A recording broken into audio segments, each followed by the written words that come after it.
Like I was looking at one of their channels they had listed. I'm like, I don't even know what half of these are. Yeah. Amazon. What? How does Amazon have streaming? I haven't heard of Amazon streaming live type stuff.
See this clock. Cool.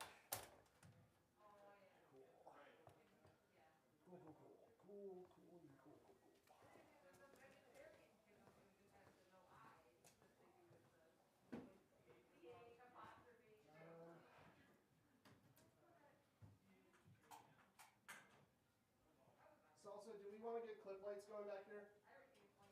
What's that? Do we want to get like clip lights and running lights back here? Yeah, it's about that time, isn't it? Yeah, we're less than 10 to, so.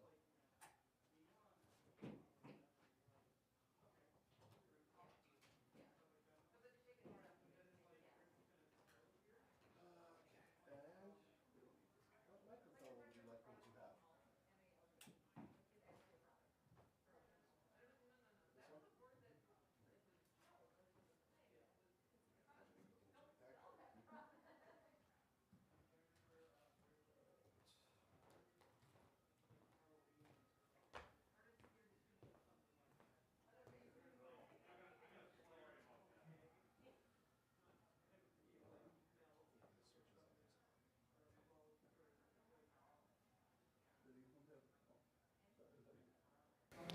Ooh, yeah. That's something. Ooh, yeah. Ooh, okay. They're a little rich. This is why we do sound check.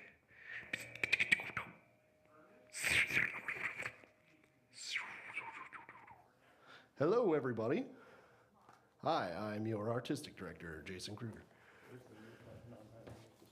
It's just an on-off switch. Yep. Yeah, 5 minutes. And we might hold for 5 if like it looks like we're real thin, which we probably will be, but yeah. But if I can have an excuse to have to fill less time, I won't. Because I'm not really sure how long my speech alone is going to take. Oh,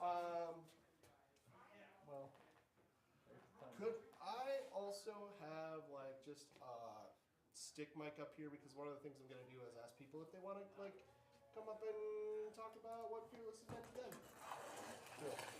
And we don't necessarily need it on stage right away. I just wanted to be like let people know that that was my plan.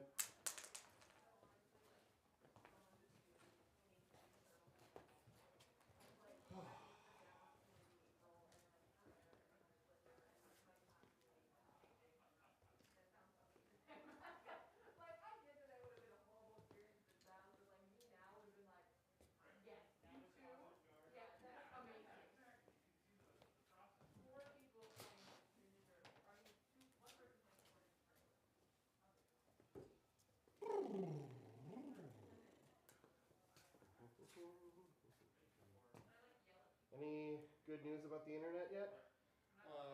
It's back to work now. Hopefully it doesn't stop working.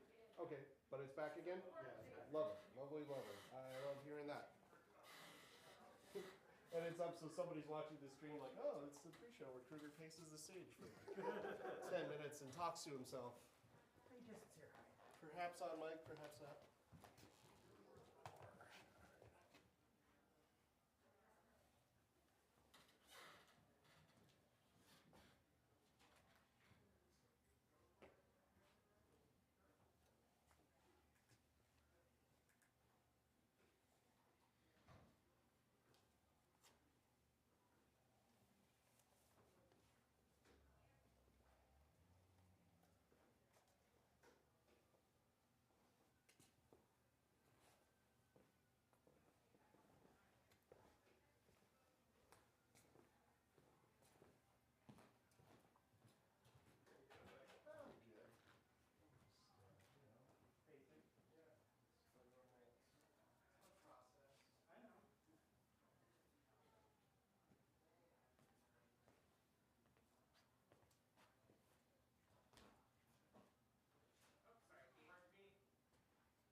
Butts and seats.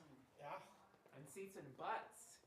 Whatever, like, I will take just about any butt seat combination at this point. That escalated quickly.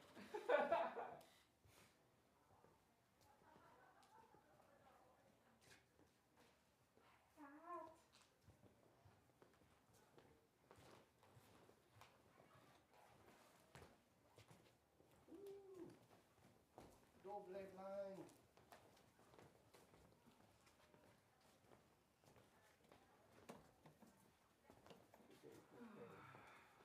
Oh, should we let Salsa know about the bit you talked about with me? Because does that mean we need another chair?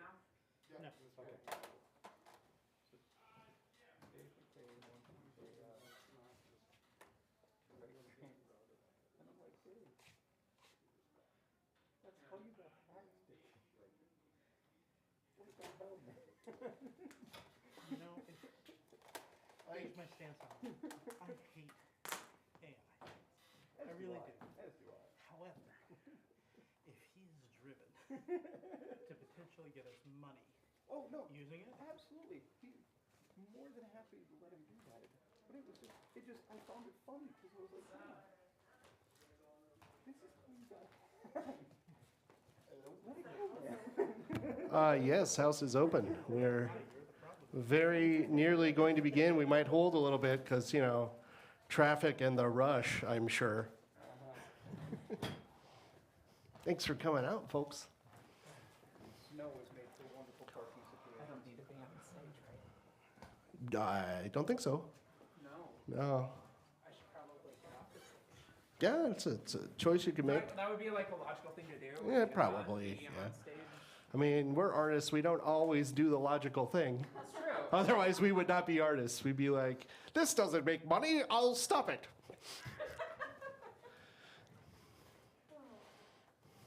Yep. Money? Some people do. I think it's a rumor. I think Hollywood and like New York are just scams to sell more art to artists.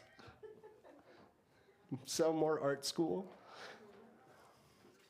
Hi, humans on the internet. We're probably going to wait about 5 minutes to officially start, but I appreciate anybody that is watching us streaming at home.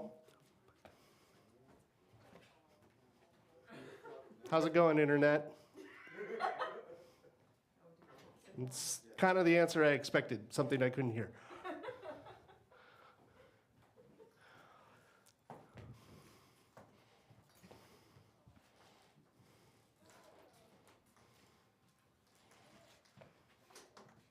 Okay.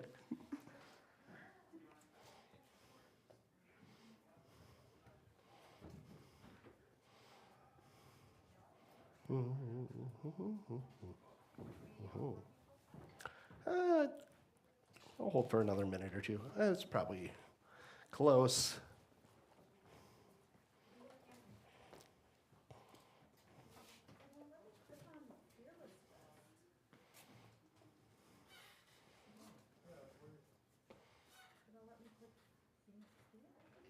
Hmm.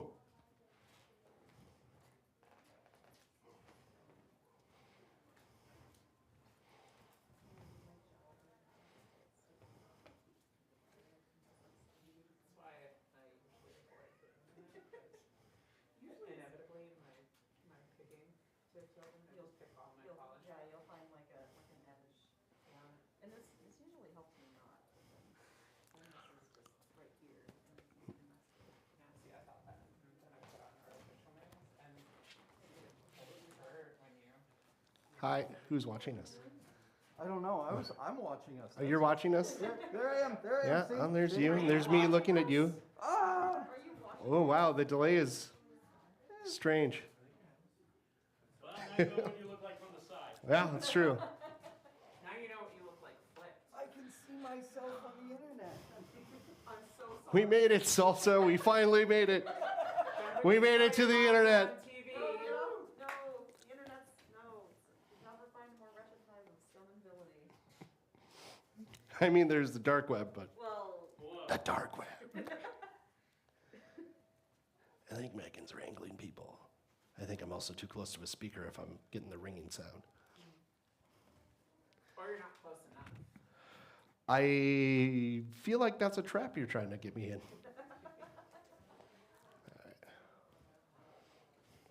Is this the part in the script where it says like bam? Yes.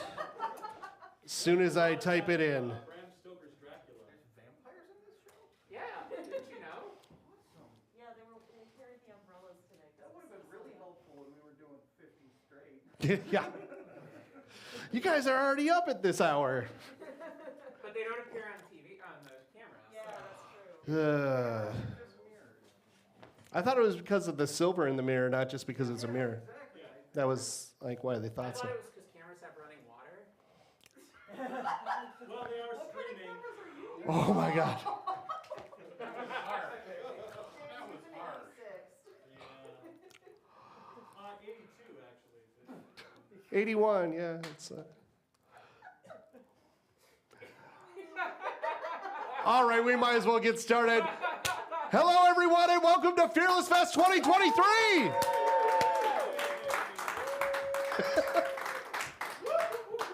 Internally, I am as excited as Salsa for our festival because I'm just so excited to see all of the wonderful and incredibly funny talent we have lined up for our festival. As you probably know, this whole thing is a fundraiser for Fearless Comedy Productions. My name is Jason Kruger. I am the artistic director of Fearless.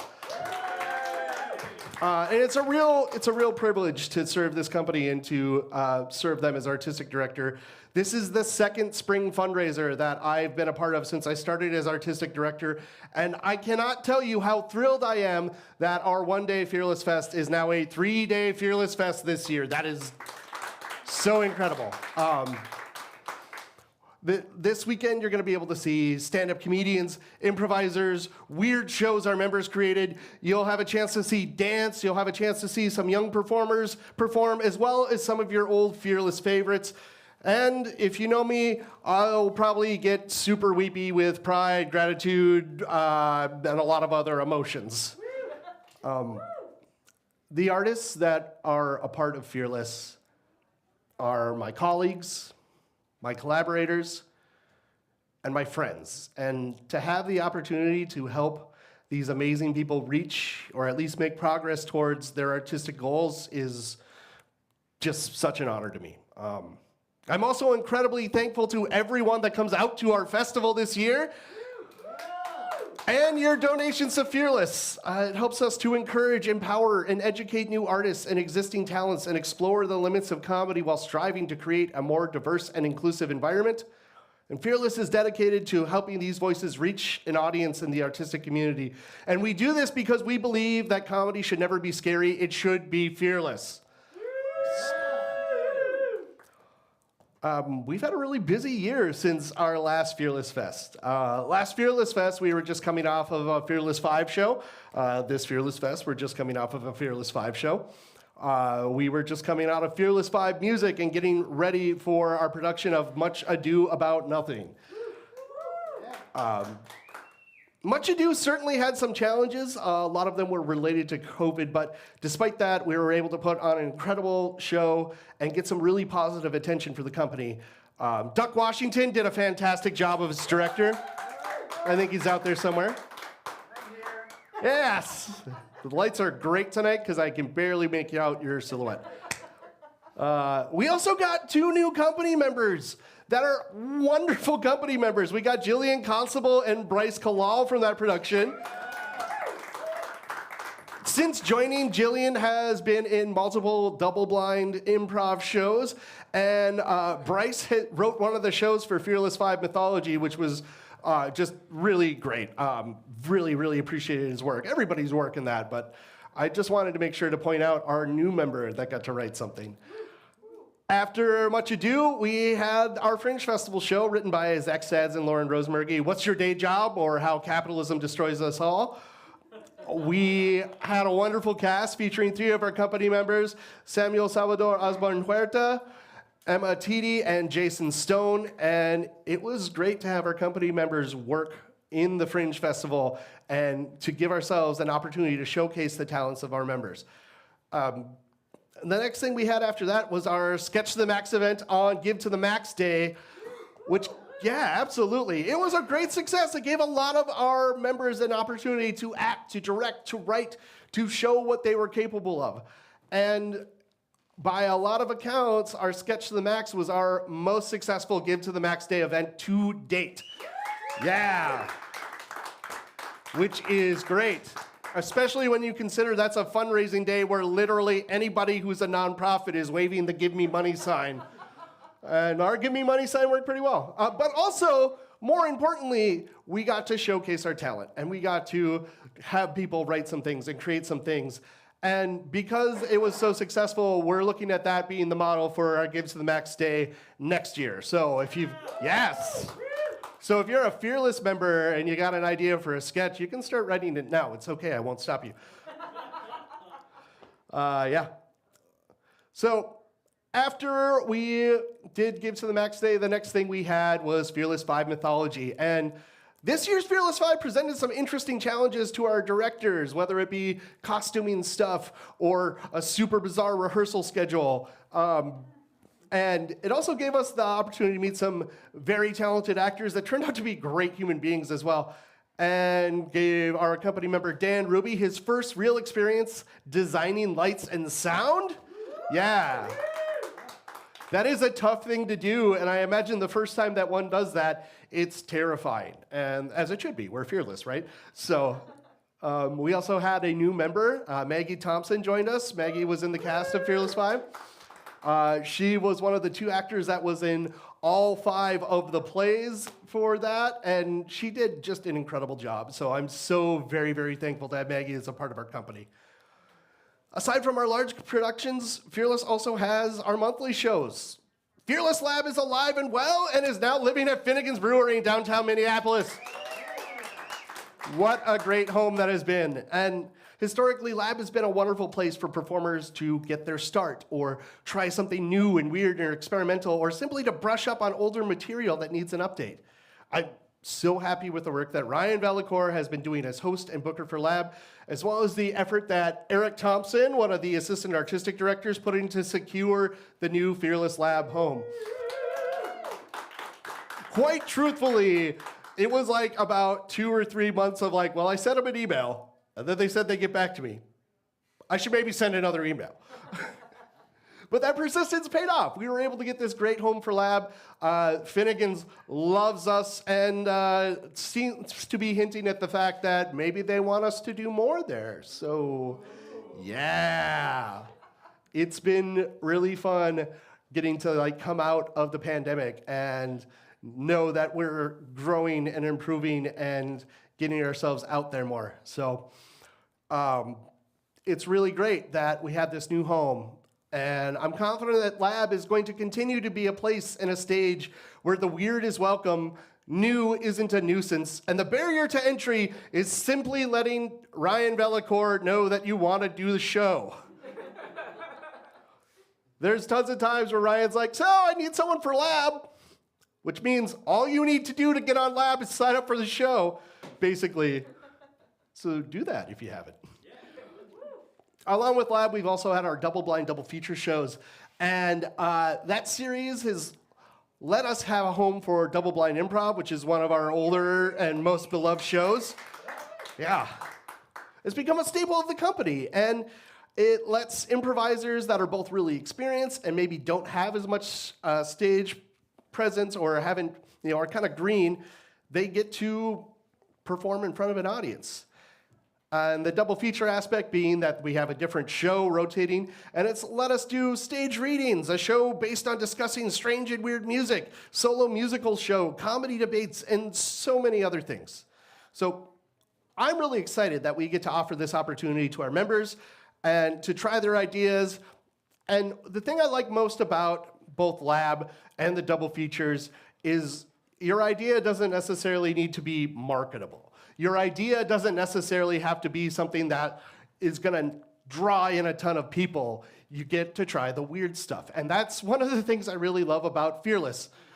If you say, should I do this thing? We're just going to nod emphatically and say, yes. Would you like help? I like nodding emphatically. It's like one of my favorite things to do. So all in all, the last 12 months or so have really felt like a big success. And even so, doing as much as we did, creating as much theater as we did, that doesn't come cheap. And that's why we're here today. And that's why I'll be here all weekend, give or take, because the work we do at Fearless is important. Helping artists and the makers of comedy find their voices, hone their skills, and give performers, writers, and everyone else that helps make a show happen an opportunity to explore and grow. And to do that, we need your help. Throughout the weekend, you can help us with your donations. You can use those donations for our challenges and have members do things like eat one or more Bean Boozled jelly beans or walk on Legos. Obviously, no one's going to make me do that, right? No. Not at all? It's okay. None of them are for you.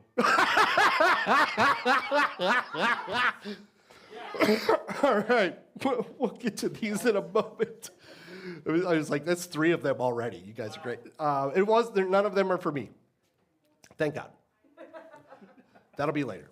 But if you aren't in the mood to punish your favorite or least favorite, friendship's weird, Fearless member, you can also donate to let them have a snack or have someone deliver a compliment to them live on stage, which, depending on the person, that might be as big of a punishment as giving them a really nasty tasting Bean Boozled bean. There's all sorts of things. Please check the challenges list. It's both online at fearlesscomedy.org, or fearlessfest.org, and you can also find it out in the lobby at the Phoenix by the box office. So, if you don't care about the frills, bells, whistles, or torture, we'll gladly just take the donations not linked to any challenges as well. Now, some people might wonder what we do with our funds. Well, first of all, our fundraisers, both our Spring One and Give to the Max Day, those are our main source of income. When you're fearlessly producing work, often by people that may have never written something or produced anything ever, you often are not going to make a killing at the box office. But that isn't the only reason we make art. and everyone needs to start somewhere. So we at Fearless try to be that starting point for our members as well as any other artists we end up working with. Now this year, due to some challenges we've had with our budget and coming out of the pandemic and remembering how the hell to do theater again, we decided we needed to scale back what we're producing a little bit. We still have our monthly shows. We have all the Fearless Labs and the Double Blind and the double features. But we decided that putting up a fall workshop show was not in the cards for this season. What we are doing, however, is planning to have a serious presence at Convergence this year. We have a number of shows/panels, including some things that are getting onto main stage, which is great. And as well as the halftime show, I'm guessing we're gonna get to do that again. Also this year for our spring show, which is coming up in the end of April, beginning of May, exact dates elude me, we get to put on a show that started as one of the one acts in our Fearless Fives, and that is No Small Parts. That was written and composed by Angela Fox, and it feels really great to do that. It feels really great to be able to say, take your idea, work on it, show it in front of an audience, make it a little bigger, grow it, and then have it be ready to be a fully completed idea. And if I could do that for literally every Fearless member, I would love to do that. And the problem with that is things cost money. Now, a lot of this stuff we can do on a shoestring budget, and we have, and still produce quality work. But again, those donations are so very important to us. So, if you enjoyed our work in the past, please, I hope you can think about how much we can really accomplish in the future with your support. Now, I've talked a lot today about being fearless. And to be perfectly honest, I'm often just like fairly terrified, just underneath the surface. The world's insane right now, perhaps you've noticed. Maybe it's always been that way. But navigating that insanity and all of the day-to-day things that we all deal with, along with managing your mental health, it can be quite a task. But despite that fear, that anxiety that I often have, I do still know that the work that I do and the work that Fearless does matters. The art that we create and the artists we help support matter. And that is one of the things that keeps driving me, knowing that what we do has an impact and it brings joy into people's lives. So even though those fears of failure are constant, I'm often able to overcome those fears when I see what wonderful things are being created. Now, don't get me wrong, the fear is still there. But I will remind you that in order to be truly brave, you need to be afraid of the first place and to continue to do it anyway. So to me, that's a lot of what Fearless is about. Taking that leap, even though it's scary. In fact, precisely because it is scary, because there is something to discover about yourself and your art that is worth that risk. Another part of Fearless that is important to me is the knowledge that, should I fall, there are other Fearless folks there to hold me up, dust me off, and encourage me to try again. I really, honestly, this is really early in the festival for this. This is a Sunday thing. But I really, honestly, really love this company. And I am so overjoyed that I get to share the talents of our members and some of our good friends and laugh with all of you this weekend. So thank you for being here. Thank you for supporting Fearless. And thank you for helping to continue our mission. At this point, we've got about 10 minutes left in the opening.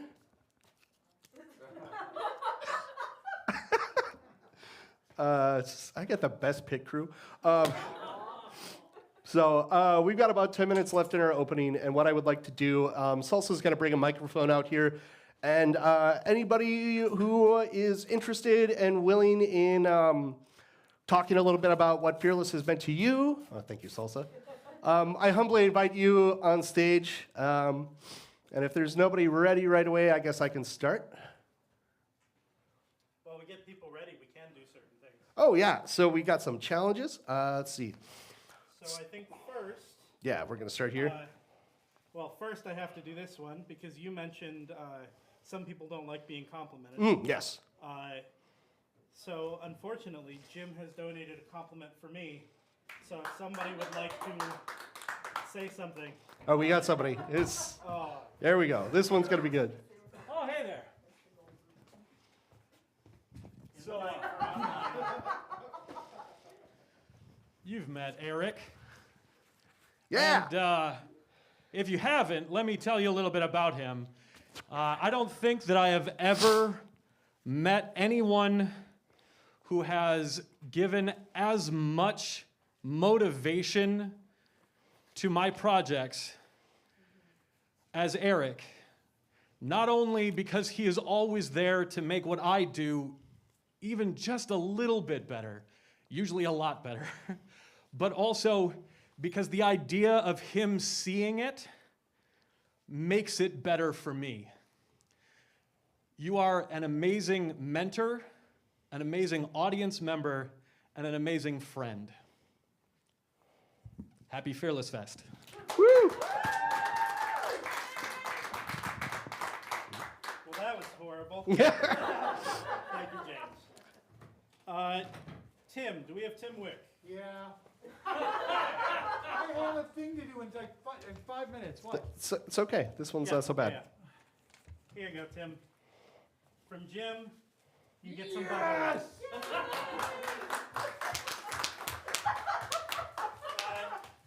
And I would like to call up my very, very good friend Keith DeLune. Oh. What have you? So we have a new challenge this year. No! Oh, no! No! Oh, no. Come on, buddy. Somebody's got to test it. Yeah. Oh. So Dial 9-1. we have a spicy Bean Boozled challenge. They come in sriracha, cayenne, habanero, jalapeno, and Carolina Reaper. And for a $10 donation, a Fearless member will take one. So, As I pointed out in the other Bean Boozled, at least you got a shot at getting something good. There's nothing good. If you know a Fearless member that's got clogged sinuses a lot, this is the challenge you get for them. It's red. It's red. so Keith has been a wonderful supporter of the challenges, and I appreciate him very much. No, you don't. Oh my God.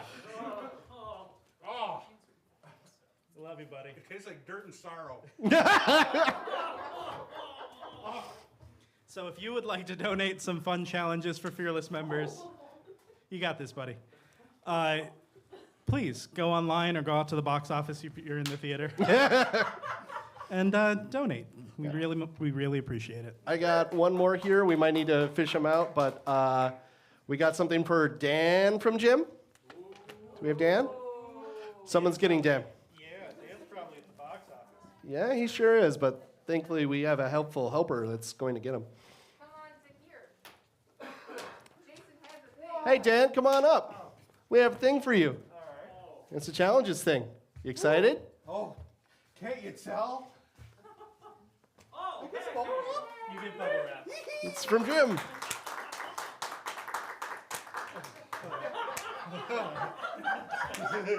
Better than the alternative. Yes. Is this from you? It's from Jim. From Jim? Oh, Yeah. yeah.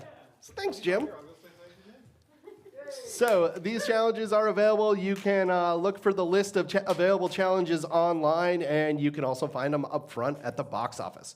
So that about wraps it up for our opening. We're going to have a few minutes to get set up, but I do want to allow a last call for anybody, if anybody does want to say a little bit about Fearless and what it's meant to them. I think we got some people coming up. All right. Should we line up? Sure, you can line up over on that side. Hey, I'll just be super fast.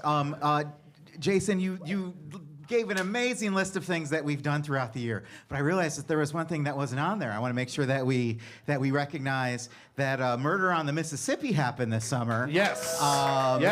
In conjunction with the Minnesota Parks Connection. Which is a show that we've been managing to do for a ton of years. I had a pleasure of working on it many, many times, and I just really appreciate everyone who comes out and supports that as well. Thanks, Doug. I knew I forgot something. All right. Also going to be super brief. This year, I've made more of a promise to myself to be more involved in Fearless, and one of those efforts that will be presented tomorrow is a staged reading of a new script that will hopefully be produced at some point as part of the double blind, double feature shows.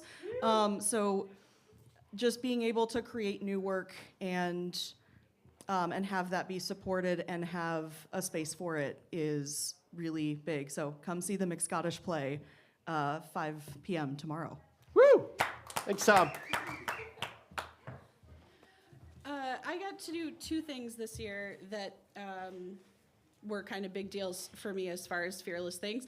And the 2 people, well, the one who's on the stage and the one who's leaving, are responsible for them, at least partially. Recently, I had the privilege of directing one of the shows for Fearless 5 Mythology, which was an amazing experience that I was terrified for and would not have applied for, except that Eric Thompson messaged me and told me that I was someone he had thought of as when he thought of people who he would like to see what they would do with a show like that. And that was like the final push. I'd already been thinking about it, but I probably wouldn't have done it. So thank you, Eric. And the other thing I did is one of the most terrifying things I've ever done in my life, which was last minute understudy a role in Much Ado About Nothing. Because I had never done Shakespeare in my life, and honestly didn't really ever plan to do Shakespeare in my life, because Shakespeare is something I don't particularly understand, and it's just not ever been my thing. And I got a message from Jason that said, "Hey Jen, what are you up to this weekend? Also, have you had a COVID test recently?" And I was like, I don't have a lot going on this weekend. And I messaged both of my partners, and I was like, and he was like, "Well, we need someone to fill in for Much Ado." And I was like, messaging my partners going, they just asked me to fill in for Much Ado. Absolutely not. That's terrifying. Nope, absolutely not. And then I was messaging my partners going, "Why haven't I said no yet? I haven't, what?" And then it was like, well, okay, I guess I'm doing that. And I did that one night, and it was really, really terrifying, but I was super proud of having done it, and I felt like I did a reasonably okay job. I didn't stumble over the words, which I was super proud of.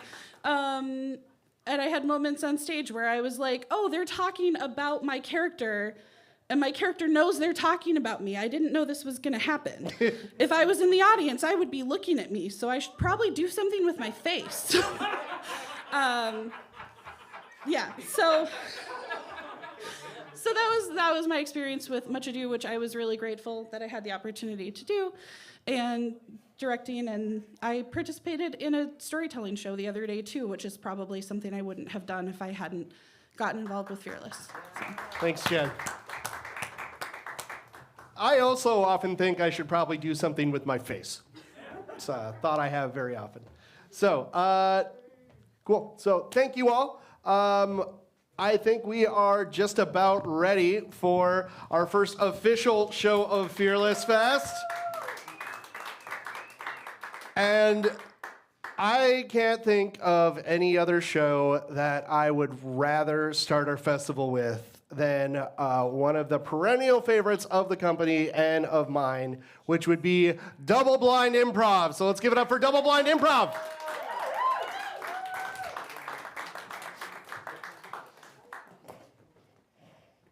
Good evening, everyone, and welcome to Double Blind Improv. Woo! This is Double Blind Improv, where you never know what might happen because neither do we. I am your host, Eric Thompson. This show is very important to me, especially with our spring fundraiser, because in 2014, at the first Die Laughing, I wanted to put together a show, and I had never produced a show before. And I put together a short form show called Double Blind Improv, and that is the first time that this ever ran. And here we are, 9 years later, and we're still going. Partway through running this, there was something that developed from this show that I started doing called Open Hat. And I'm doing that again this Sunday at 7:30. And the reason that Open Hat is important to me is while this show is very random and I draw whoever's going to play in the next game right before we do it, Open Hat opens it up to anyone in the audience putting their name in the hat to be drawn to give this a try. It's a beautiful mess of people who have never worked together, have differing experience in improv, and they get to try something that is wonderfully brief that we have never seen before and will never see again.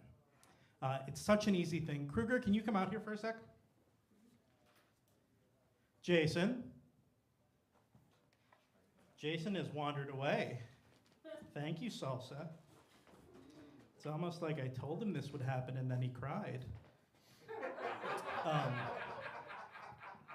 It is a wonderfully simple thing that I will have a hat out for, where anyone can just go up, write their name on a slip of paper that's going to be in the audience for the show, and then they can participate.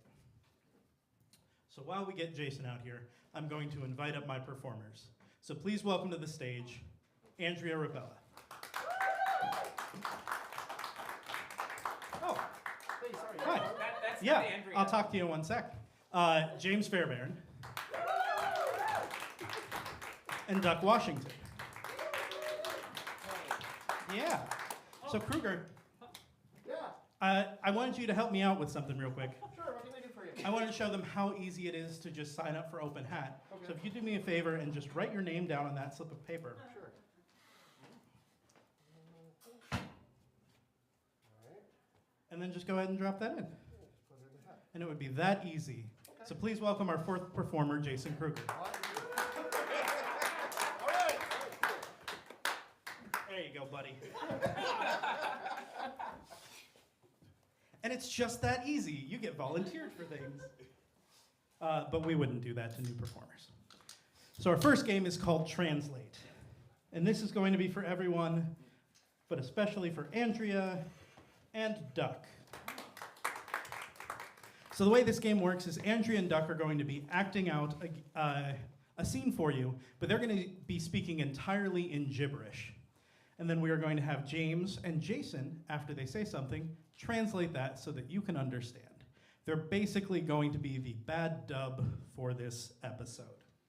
I need a relationship, like brother and sister, something like that. Just shout one out. Kissing cousins. Kissing cousins. I thought there'd be more. Which, that's fair. Sometimes there is, sometimes there isn't. So distant cousins, cousins that aren't super close.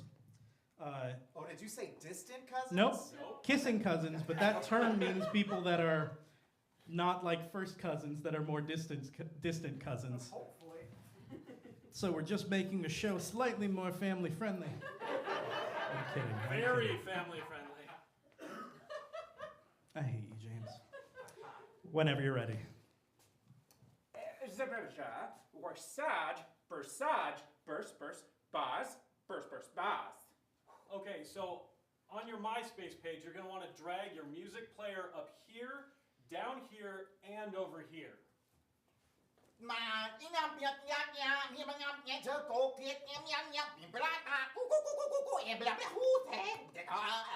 Is there any reason why I can't arrange it a little differently, or maybe use something that's from this century? Bisgas! Are you kidding? Why?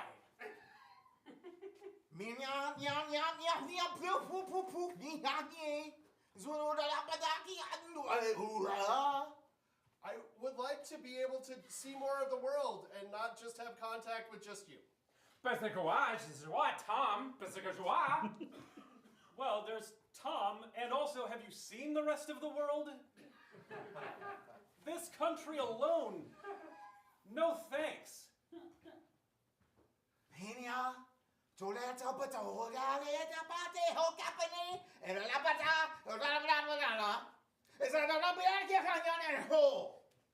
Imagine the possibilities of thinking outside of the box. You just are stuck in your ways.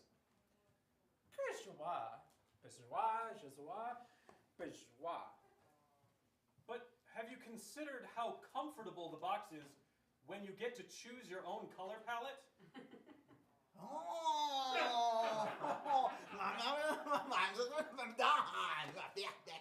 I mean, if I can make everything lime green and orange, that's totally fine then. No! Never! I refuse! We must use web-safe colors! I step on your ideas! I crush your iPad! I decide what is best now! You have no say in this anymore! It will be blue and other palatable colors! Please, and thank you.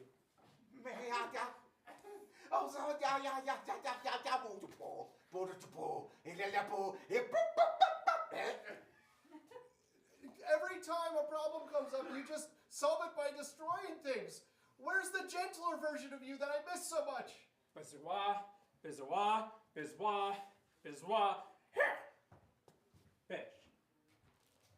Well, it used to be in these small wallet photographs of the two of us.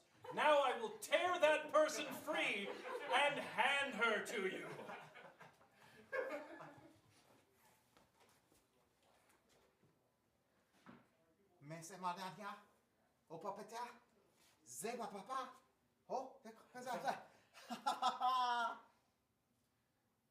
Well, let me take a selfie real quick to set up for something.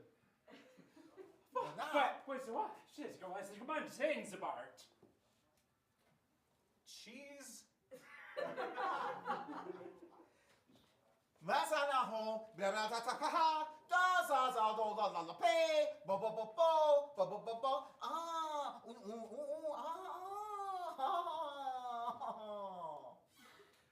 Look how much fun we're having. Do you see how many more people we can connect with?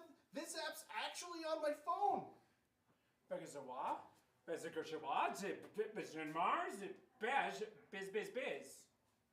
Well, yeah, and this is fun, but what do you do when people don't leave you alone and they're constantly sending you messages saying, you promised to feed my cat? Oh, ha! Bang, bang, bang! Well, you just block them and shoot them with a water pistol.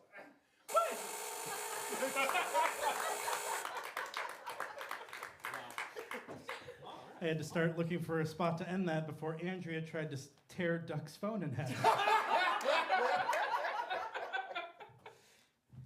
Our next game is for Duck, Jason, and Andrea. This game is called Synonym Roll. The way this game works is they're going to be acting out a scene. Whenever I buzz, I will pick a word that they used, and they will pause the scene and just list off other ways to say that word. We're going to pick one, and then for the rest of the scene, the old word is going to be replaced with whatever new monstrosity we pick. And we're just going to keep doing that over and over again until none of it makes sense. I need something you might have in your pocket. Pencil. The inspiration for this is pencil. Whenever you're ready.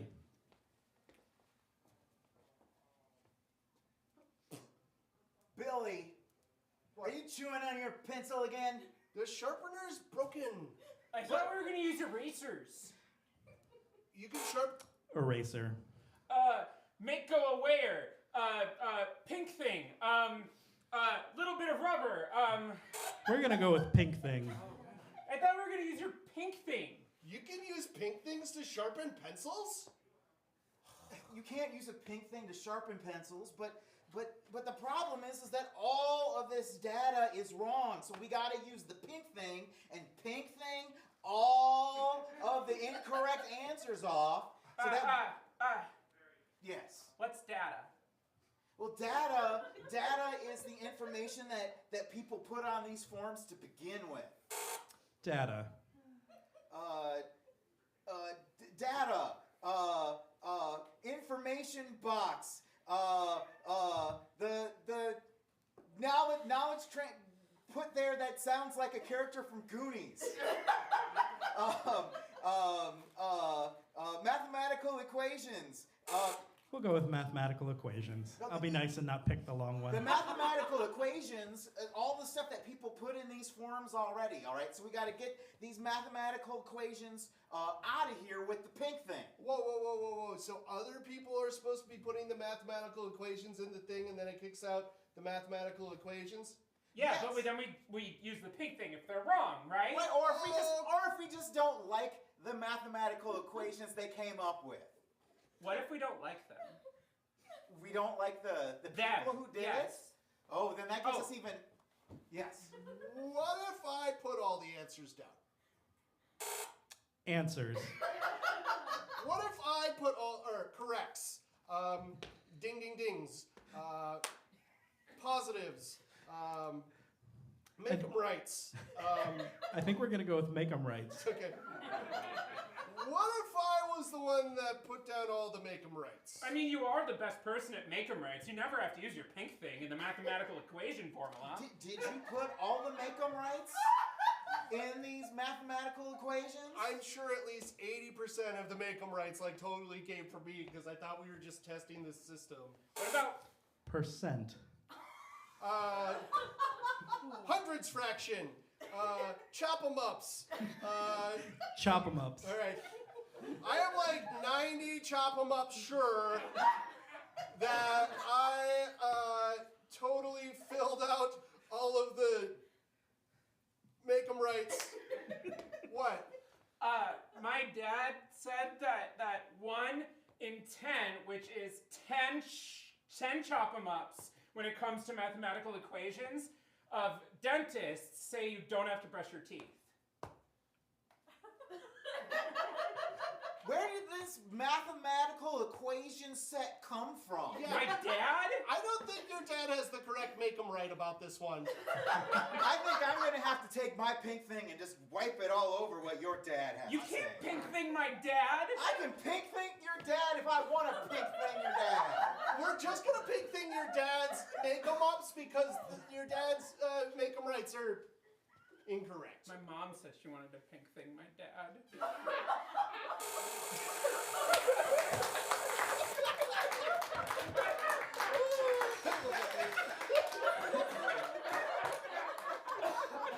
Is that still a synonym?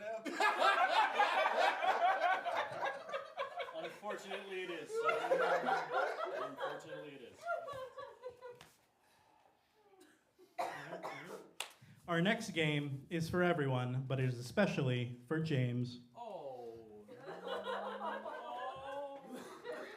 James is on a dating game, but he doesn't know who the potential suitors are. Here you go, buddy. Oh, thanks. So that's playing white noise. So he currently can't hear anything, which is what he gets for giving me that compliment earlier. Not really. So he doesn't know who they are, and for that I need your help.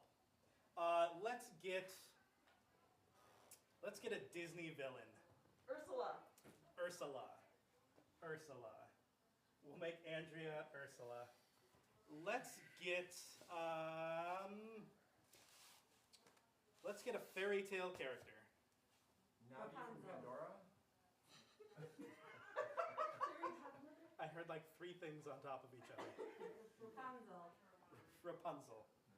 Okay, we're gonna make Kruger Rapunzel because it makes me laugh. Let's get a movie monster. Kraken. A kraken. Duck's a kraken. Oh, this is gonna be interesting.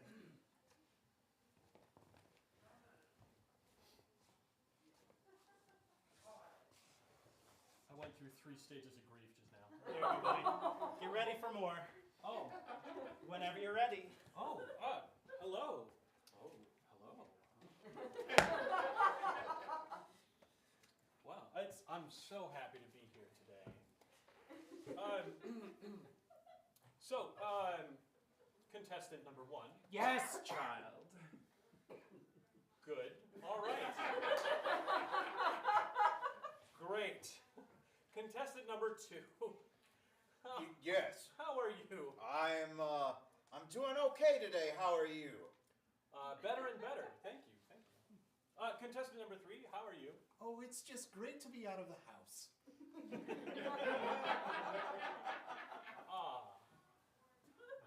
I know the feeling. Speaking of which, contestant number 3, if you were to take me on a date somewhere, where would you like to go?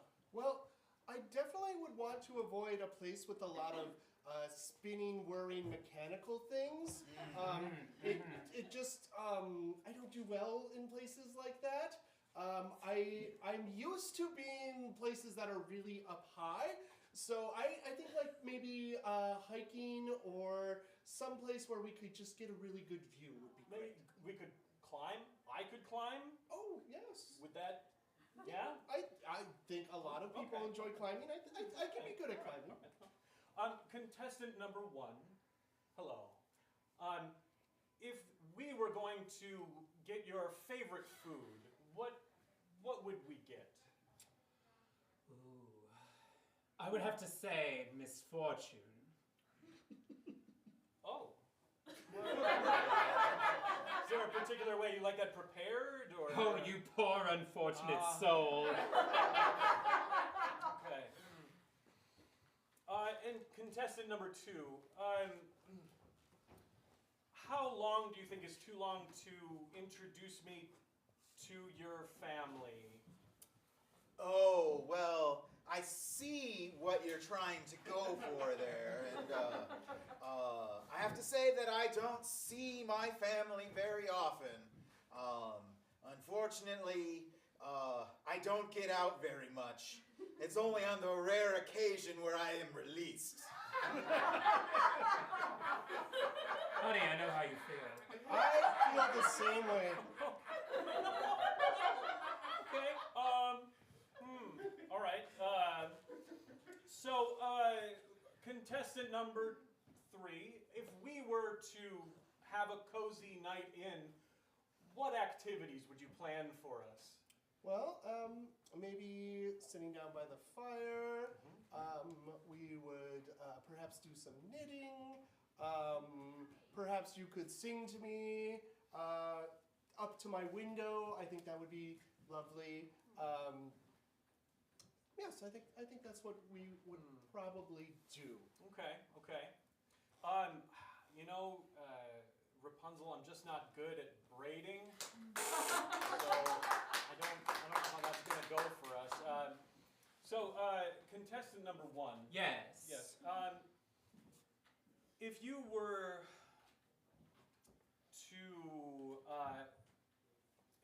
to propose to me, how would you do it? What do you want, my child? What, for you to propose? Yes, and for that I would need something in return. Like my hand? I would take your hand, although I typically travel in legs. When you say it, Ursula, it sounds a lot more like you're taking my hand. Okay. Contestant number 2. Yes. I confess that you have an air of mystery about you.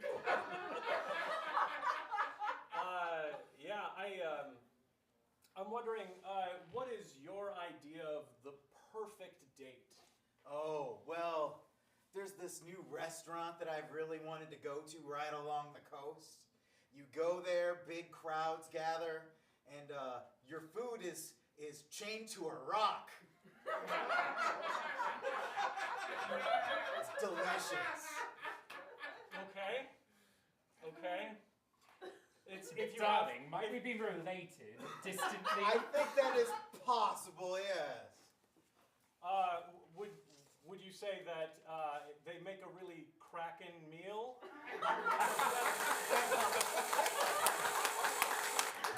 Just going through monsters in my head. Today I learned that Ursula and the Kraken are kissing cousins.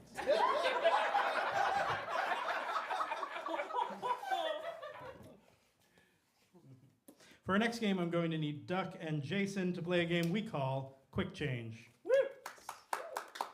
The way this game works is they're going to act out a scene, and whenever I buzz, they have to change the last thing they said or did.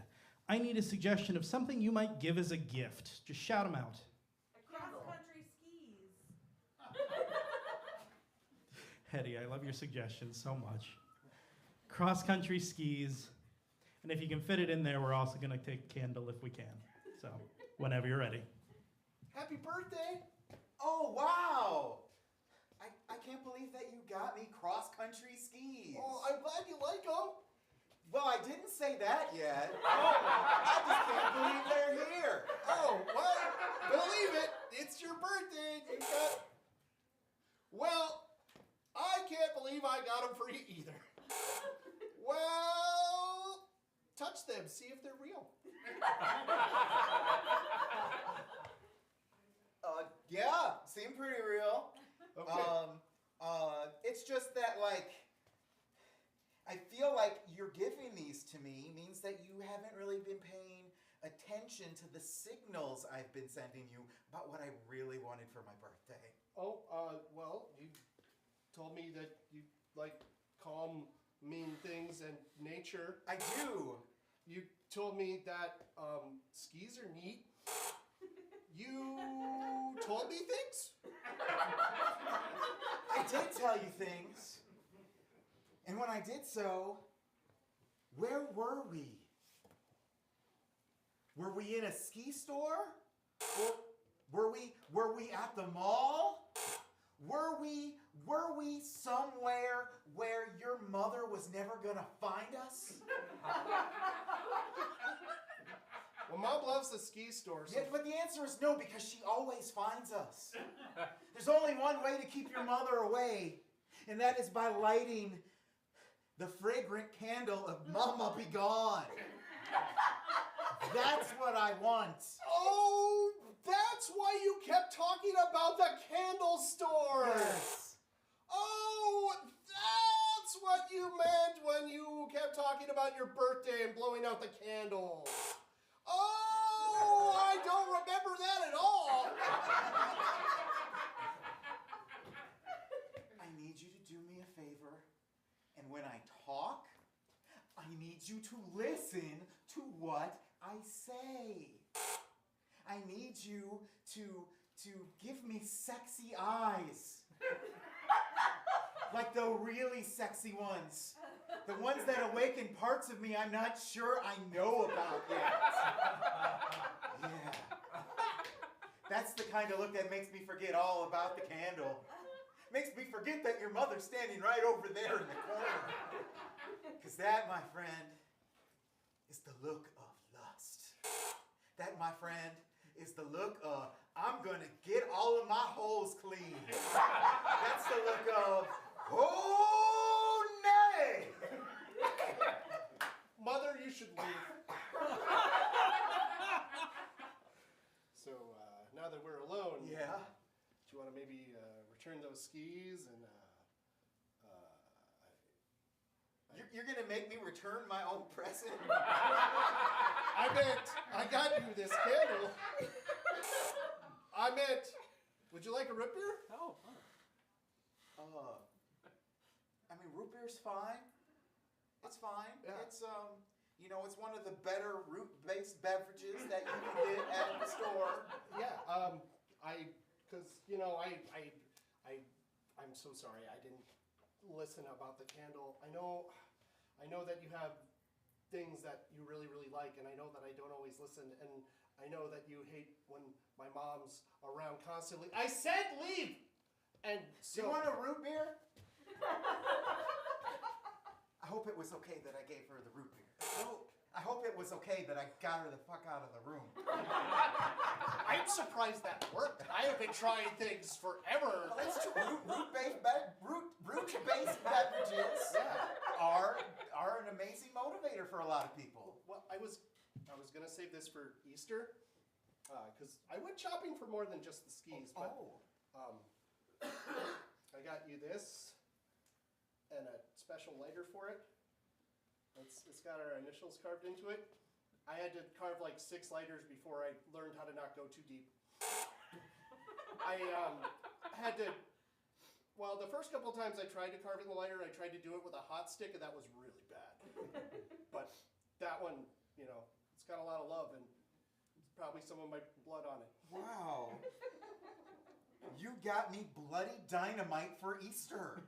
I thought dynamite was a candle brand. That's because you blow my mind, baby.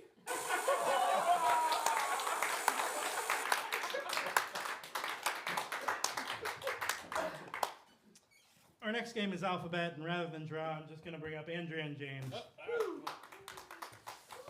The way this game works is whenever one of them starts talking, they're going to use the next letter of the alphabet, going back and forth until they get back to where they started.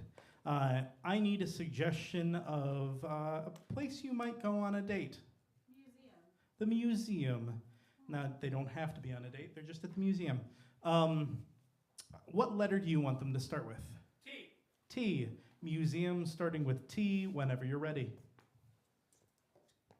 That should do it.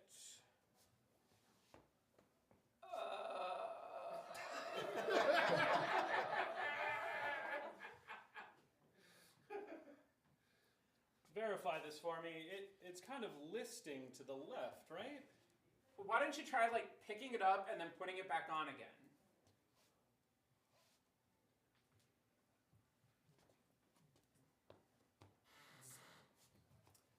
Xenophobes would say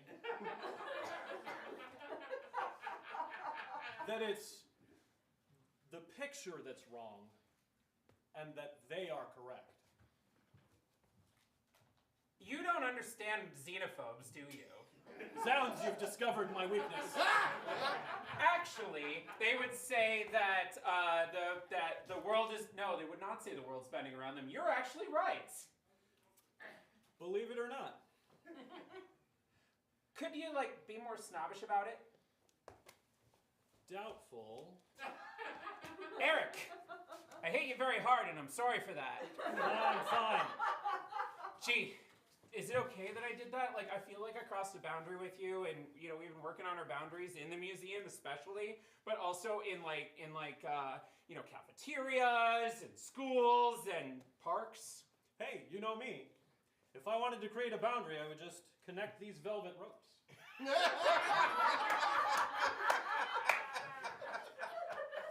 Idle hands. Where did you get all the velvet rope? Just step back a little bit, please. Kaleidoscope exhibit.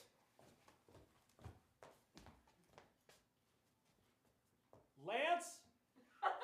Man, you have to see those kaleidoscopes. New kaleidoscopes? Old kaleidoscopes, they're the best. Probably the best. Yeah, I agree. I love those the most. Quentin says that if you look in a kaleidoscope long enough, it actually changes the way you look at the world. Really makes me think about breakfast. Although most things make me think about breakfast. Sausages, bacon, eggs, hash browns maybe? Toast.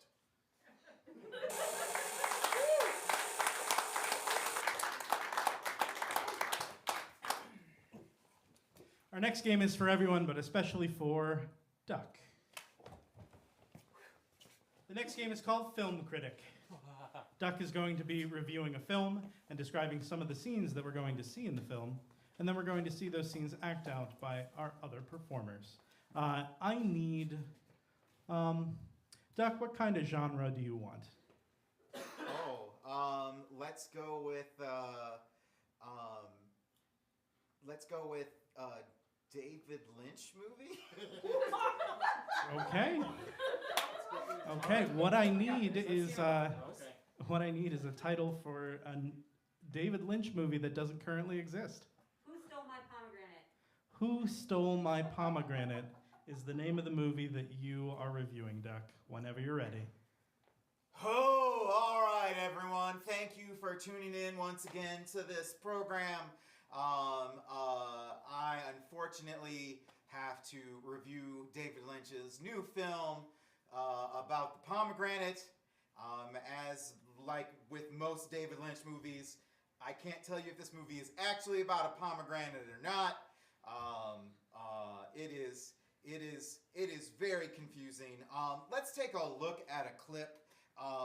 This first clip is about our main character, Bradley, who has wandered into a mysterious town, and he meets an unusual stranger.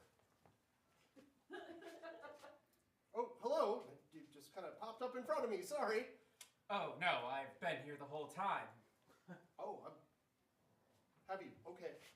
I guess I need to pay better attention. Do you know where I could find some fruit? Yes, you have to go on Mulholland Drive. Mulholland Drive? Just straight And up? then across the dunes. And across the dunes? Yes. So take Mulholland Drive across the dunes. But watch out for the elephant. There's an elephant. What does the elephant do? Whatever you want. I'm a metaphor for your youth! That elephant? Is it? I'm strangely drawn to it, but I know it's bad for me. Of course I'm bad for you. You grew up in the 80s. I feel pulled toward it, but... Yes. Maybe he wants to make a tradie with you.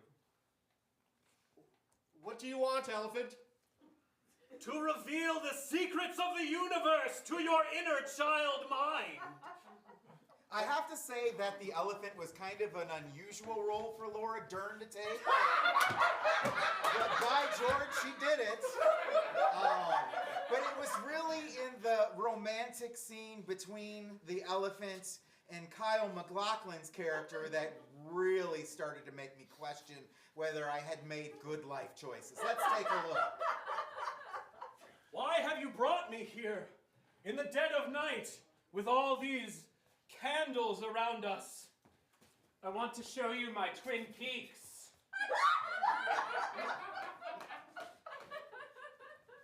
Wow. Makes me hungry for pie. Yes, I would love to have pie with you.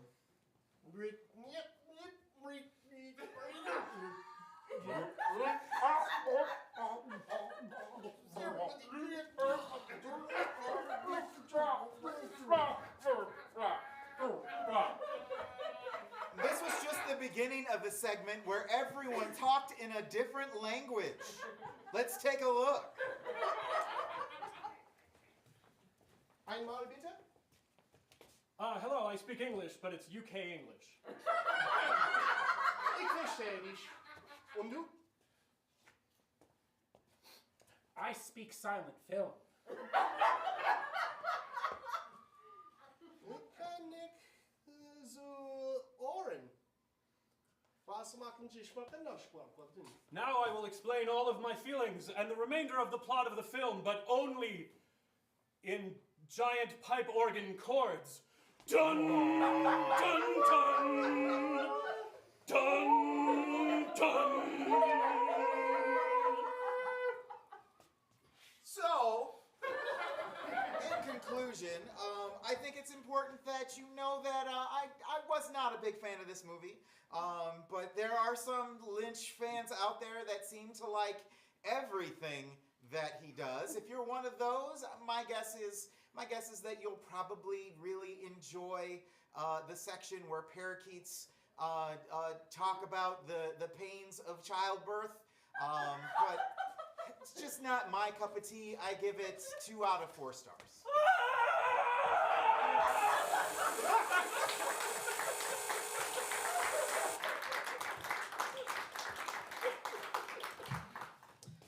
That may not have been the strangest thing that's happened in this show. I don't know if that made me want to watch David Lynch movies more or less. But it's up there. Yeah.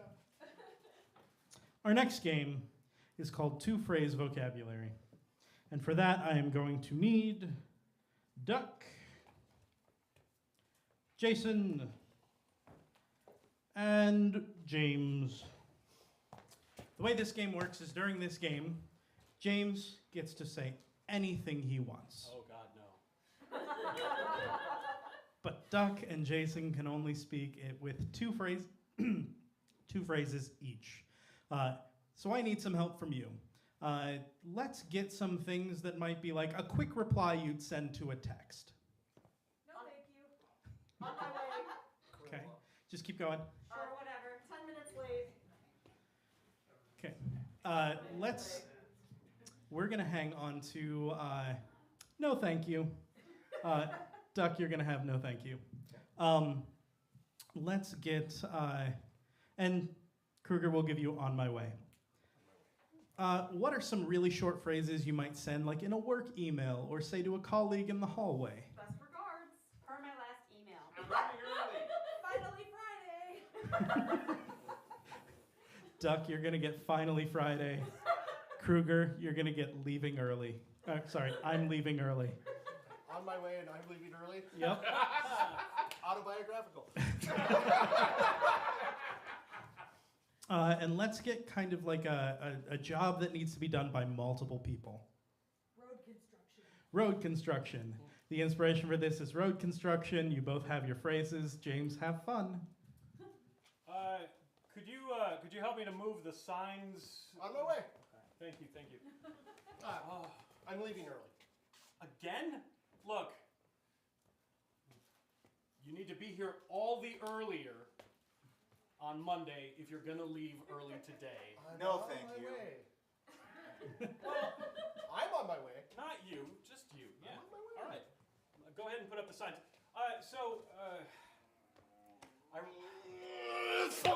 I really appreciate your work this week. I'm leaving early. Oh. I'm leaving early? No, you should probably wait for our supervisor, I think. No, thank you. I'm Yeah. on my way. Yeah, well, just maybe knock on the door of the trailer, see if Jeff is in. Would you? No, thank you. It's finally Friday. Okay. I'm on my way. I'm on my way. I'm on my way. I'm on my way. I'm on my way. Just, Bob is right, okay? It's Friday. No one's going to see it for another It's finally 3 days. Friday. I'm leaving Yes. early. You already notified me. Maybe you could send me an email or something just so that I know. Yeah, thank you. All right. I'm leaving early.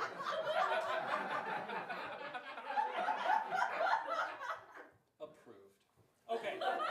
So, No, thank you. well, no, see, we're going to also go early. I'm going to say that we had to pick up something to fix this. I'm on my way. Right. Exactly. We're just going to get in the truck. We're going to go over to the building where they serve beverages. No, I'm on my way. Thank you, no, thank you, no. Okay. Thank you. I was just thinking, like, after last Thursday, we could go out for a drink instead of getting in trouble. It's finally Friday. It is. I'm on my way. Yeah, see? Yeah. David Lynch is in. So, I'm leaving early. I'll tell Jeff that we're going to go on a supply run. He's not going to see that for, I don't know, probably months. No, Thank I'm you. on Better, yeah. my way. Yeah, good. Thank you. See, you can only kind of, yeah, you can definitely tell, but you can't tell it was us, and that's the important thing, right? No, thank you. Okay. Maybe you're right. Maybe honesty is the best policy. I'm leaving early. I did get your email, okay? So, but I'm on my way. just wait a second. If we're gonna, but before you go, I need the keys to the truck. I need the keys to the toolboxes, and I need you to put gas in the go-karts that we use for the extremely scientific checking. I'm on my way. Thank you. Thank you. It's Leaving early. final. Friday! Okay, so While David Lynch is gone, all right? I think you and we take the keys. We just leave. Yeah, we just go. I'm on my way. No, thank you. Yeah, no, thank you. Yeah, just No. I'm No, leaving thank early. you. no. No, thank you. No thank. But does that mean you're leaving without me? I'm on my way. Ooh. He's still pretty far off, It's so finally Friday. Early.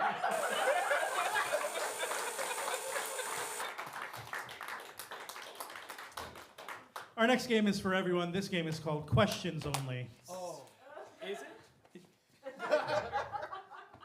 During this game, our performers will step out in a pair. They can only speak in questions. If they say something that's not a question, take too long, or do anything else that I deem unworthy, I will buzz and we'll have to swap with someone who is waiting. I need an adjective. Describes a noun. Sparkly. Sparkly. The inspiration for this is sparkly. Whenever you're ready. Do you see that pony? Was it the sparkly one? How do you know what a sparkly pony looks like, huh? Can't you see it? Do I look like somebody that looks out in the horizon? Are you aware that it's probably visible from space? How would you know that? Educated guess, I don't. Did you see the sparkly pony? Where? Don't you have eyes at work?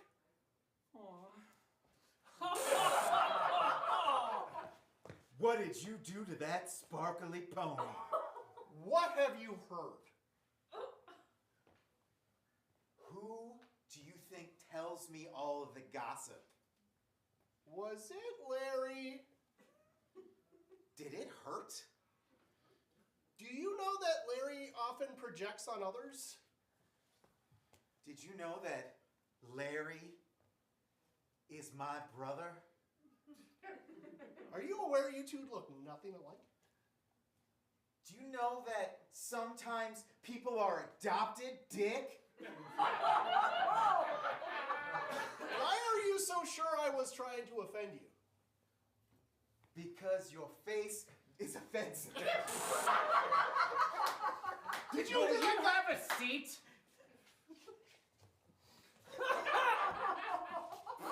Did you hear that guy say my face was offensive? Did I say we could begin?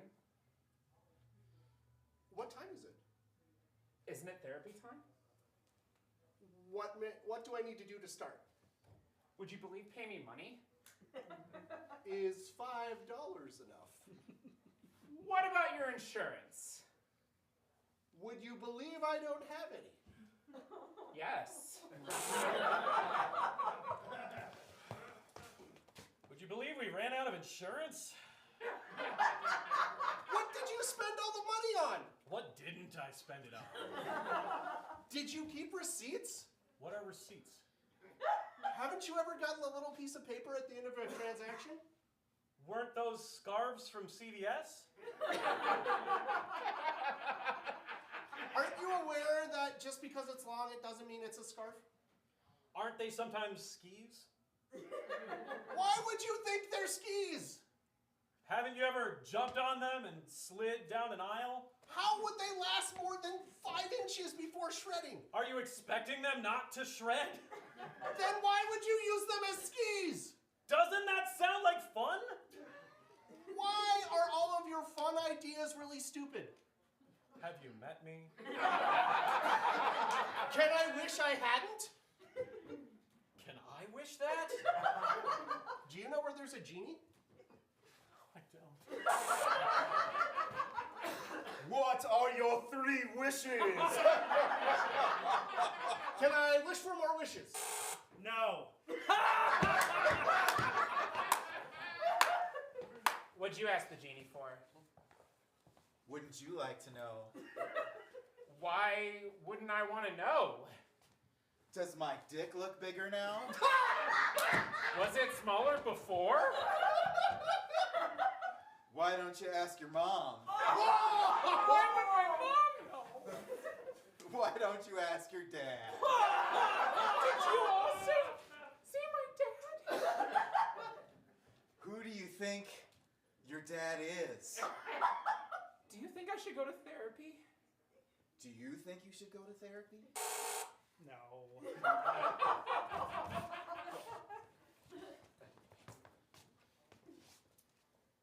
Are these chairs for anybody? Why don't you have a seat? Do you not see me sitting? That. Why are you in my chair? Did I not just get up when I saw you coming? Was it because you were afraid? Why would I be afraid of my best friend? Have you forgotten that I'm mad at you? What are you mad at me for? Don't you remember the whipped cream pie incident? No. Is whipped cream vegan? Does it say dairy on it? Is this German? Would you believe it's French? No, c'est impossible. Je ne sais quoi. Was? ¿Por qué no? Was sagen Sie?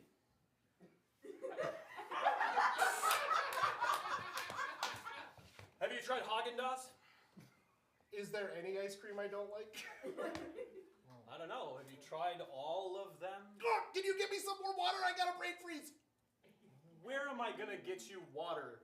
Don't you know where the tap is? What is a tap? Have you never seen the thing in the sink that pours water out of it? Oh! That's the thing you wash your hands with, right? Why are you so dumb all the time? Have you met me?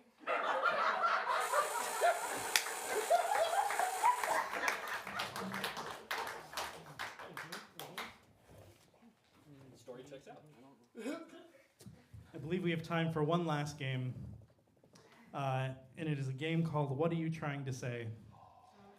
And as the fates always happen to have it, I have drawn Duck Washington. Yes. And he will be joined by James Fairbairn. Let's get, for inspiration, an event that needs planning. A wedding. Baby shower. The inspiration for this is baby shower, whenever you're ready. Michael? Yeah. I don't know. I think we need a gender neutral color. And I don't believe that purple is gender neutral. I thought that was gray. No, that's very clearly purple. You've always been so much better at identifying shapes, colors, and letters of the alphabet than me. It's good to know yourself. Yeah, but I feel like you don't know me because you're asking me about purple, and you know, it's not that I can't see it, it's just that I don't pay attention to anything. What are you trying to say? That you don't pay attention to important details? Are you trying to say that when this baby comes, that you're not going to be attentive? Are you trying to say that you're going to be so inattentive that our child might be in danger, that you're not going to keep things out of the sockets? Are you trying to say that my new baby that is unborn is going to electrocute itself, and I'm going to be mourning it every year for the rest of my life before I celebrate its first birthday? Is that what you're trying to say? No. I'm just saying I'm a bigger picture kind of person, and not absolutely everything that constitutes the bigger picture. Our child is a bigger picture. Oh, okay. Like, that's something that we share. Oh, that's right? a relief And to hear. plus, Yeah. I mean, we know that your mom's gonna want to help, and so that's great. I mean, it's a good thing that she's going to help, because I don't think that we're going to be able to rely on your mom to help. What are you trying to say? Are you trying to say that my mom, okay, my mom, who I only just met last year because she wanted nothing to do with me, that she doesn't have good sense and taste? Look at me. I'm a mess. I wouldn't want anything to do with me either. But you're saying that I'm a mess and that that's her fault and that you don't want her anywhere near our kid? Is that what you're trying to say? No, I'm just referencing the fact that she has all of those tropical iguanas, and it's really hard to get care for her to be able to come visit all the way out here. Oh, yeah, that's a really good point. So not purple? Not purple. Not purple. Okay. Wow. You know, because those Vikings. What are you trying to say? What are you trying to say? Are you trying to say that my favorite football team, my favorite beverage vendor, my favorite TV show, my favorite video game, none of these are good enough for you? That these things put an irreconcilable wedge between the two of us because you hate them all so much that you even hate words that start with V? Is that what you're trying to say? No, I'm just trying to say that because they have that male mascot for the football team that it makes it feel like it's a not gender neutral color. That's a really good point. Yeah. Well, that does make sense. Yeah. Well, what would you go with? And will you help me rewrap all of this stuff, and get new streamers and? Whoa, hold on a minute. What are you trying to say? Are you trying to say you want me to redo all of this stuff that I've already worked so hard to do? Redo the streamers? Rewrap things? Because I haven't done enough for you already? That I haven't been providing enough for this child that we are supposed to bring into the world together? Are you trying to say that you can't love me because I can't make streamers to your satisfaction? Are you trying? Are you trying to say that when we're standing at the pearly gates and St. Peter is there and he's saying, look, you want to get into heaven, but fuck you, you're going to do shitty streamer work up here, take your ass downstairs and give that shit to Lucifer. But then Lucifer is also going to be completely dissatisfied with all the streamers that I put fucking together. Is that what you're trying to say? Are you trying to say that I'm not even good enough to live in any of all the levels of hell? Is that what you are trying to say?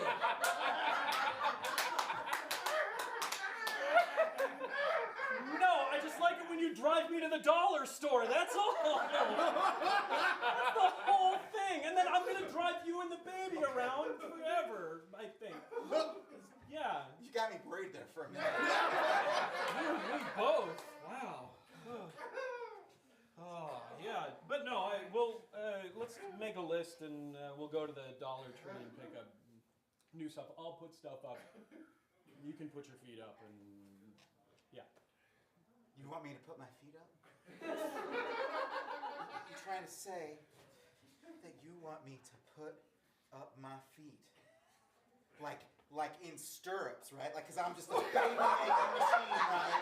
You're just trying to say that I should be in squatted, thrusting position, pushing out your child that's probably gonna fucking look like a demon because my streamer work is so bad.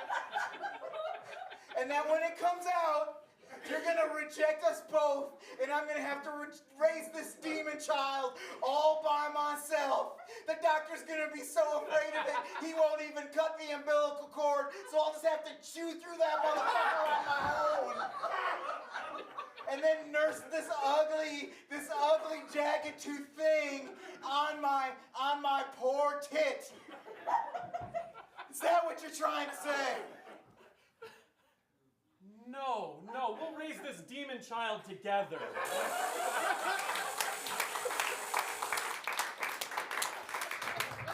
My favorite part of doing these with Duck is watching him watch the clock count down and go, can I rant long enough to run this out? Friends, that has been Double Blind Improv. Thank you all so much. I want to thank my performers, Jason Kruger, Duck Washington, James Fairbairn, Andrea Rapella, who is freshly back into Fearless after a hiatus. I've been Eric Thompson. Thank you all so much.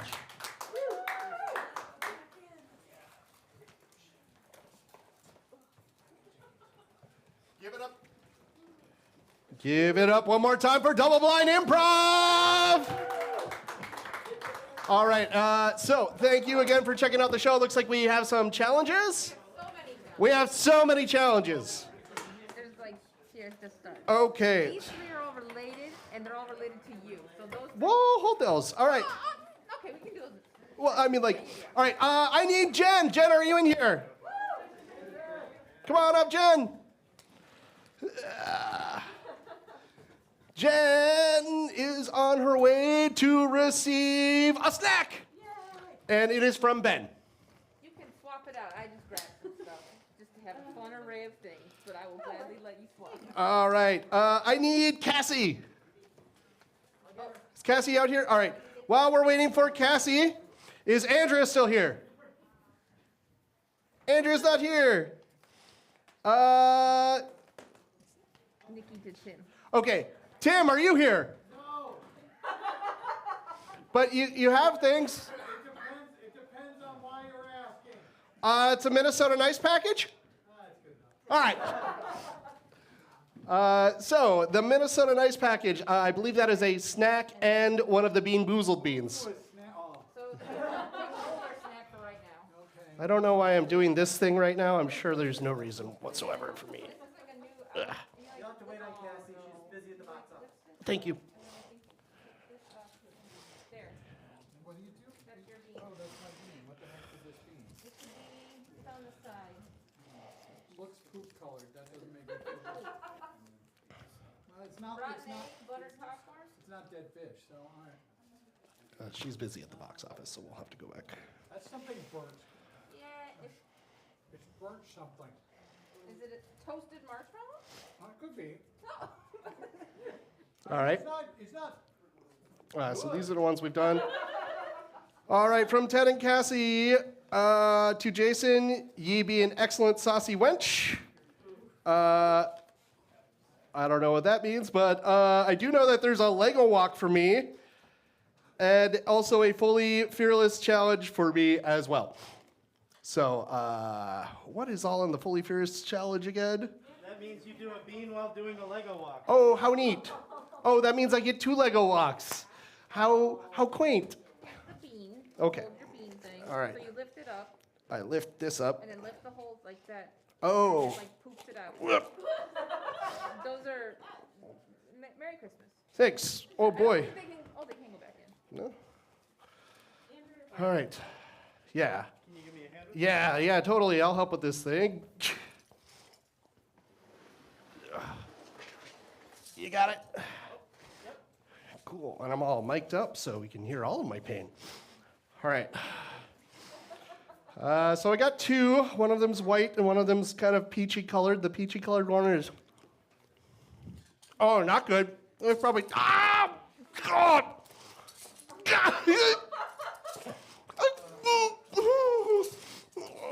This other one is. The Lego walk is one of the wonderful things that you can donate for a Fearless member to do. It is a $25 donation. Or they will also have to do one of the Bean Boozled beans. If you donate $50, and they'll do that while they're walking, which means you have one more cross, Kruger. Oh, man. Okay.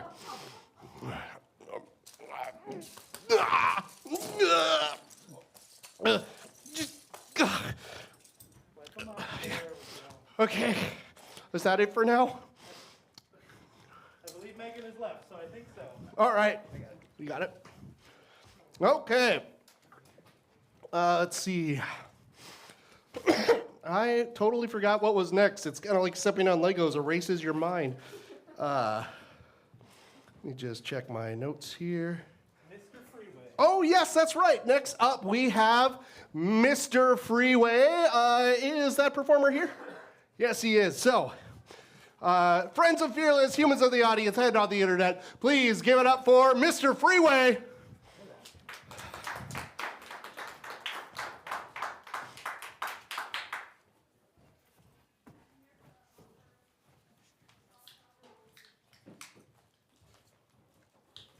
How's everybody doing?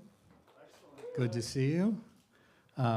First, I'd like to say thanks to the folks at Fearless. This is the fourth time that I've done Fearless Fest, and it's always a lot of fun. And I'm glad to be able to contribute to this fundraiser. These guys, I know there's some people in the room here tonight that I know that maybe aren't familiar with Fearless. They do a great job sponsoring and producing shows, comedy, theater, improv all over town. So in addition to tonight, please go out and support them. One of the things that I love about Fearless is they have a monthly show called Fearless Lab that I participate in all the time. I'm not part of one of the regular, the company, but I do Fearless, and it's like an open mic / showcase, but it's a little bit different than what you might be used to with open mics. What I like as a performer is you get longer sets, instead of like 3 minutes or whatever, you get 7, 8, 10, sometimes you can squeeze 12 minutes in there, and they encourage like weird stuff. There's been a lot of weird stuff that I've seen there, and it's a lot of fun, and it's more conducive to doing stories. And I do regular stand-up, but I like to do stories too, and this is one of the really good platforms for doing stories. So what I want to do tonight, I'm actually going to do a story for you as well. Let's see here we go. And the story has to do with, it's got multiple chapters, but it has to do with the fact that we've really sort of lost faith in our institutions lately, and especially the media, like over the last 10, 15 years with fake news and all of the political BS. And it's really pretty sad because I remember a time when we loved having a newspaper land on our front step. They were fun, they were entertaining, they were trustworthy, and those were the good old days. And in fact, I remember, it wasn't too long ago, well maybe it was, there was a couple of local newspapers that I really enjoyed. And applaud if you recognize these newspapers. It was Skyway News and Freeway News. Oh, this is going to be a long show. No. So Skyway News, Skyway News was for downtown, and Freeway News was for the suburbs. And it was a weekly newspaper, but then Freeway News once a month had a special feature called Mr. Freeway. And Mr. Freeway was the profile of an eligible young bachelor. And it would typically include a photograph of Mr. Freeway, and then a short bio of Mr. Freeway, and then a list of the prizes that Mr. Freeway would win. And then they would always have like a quote or two, an inspirational quote or two from Mr. Freeway, because who doesn't want their motivational guidance from a 22-year-old punk living with his mom in Minnetonka? So they did the Mr. Freeway thing, and it was sort of like being a B-list celebrity in a way. And it was, for a lot of people, it went to their head. So in June of 1986, I was gloriously crowned Mr. Freeway. No, really, hold the applause. So it kind of went to my head, and I milked it for all I could.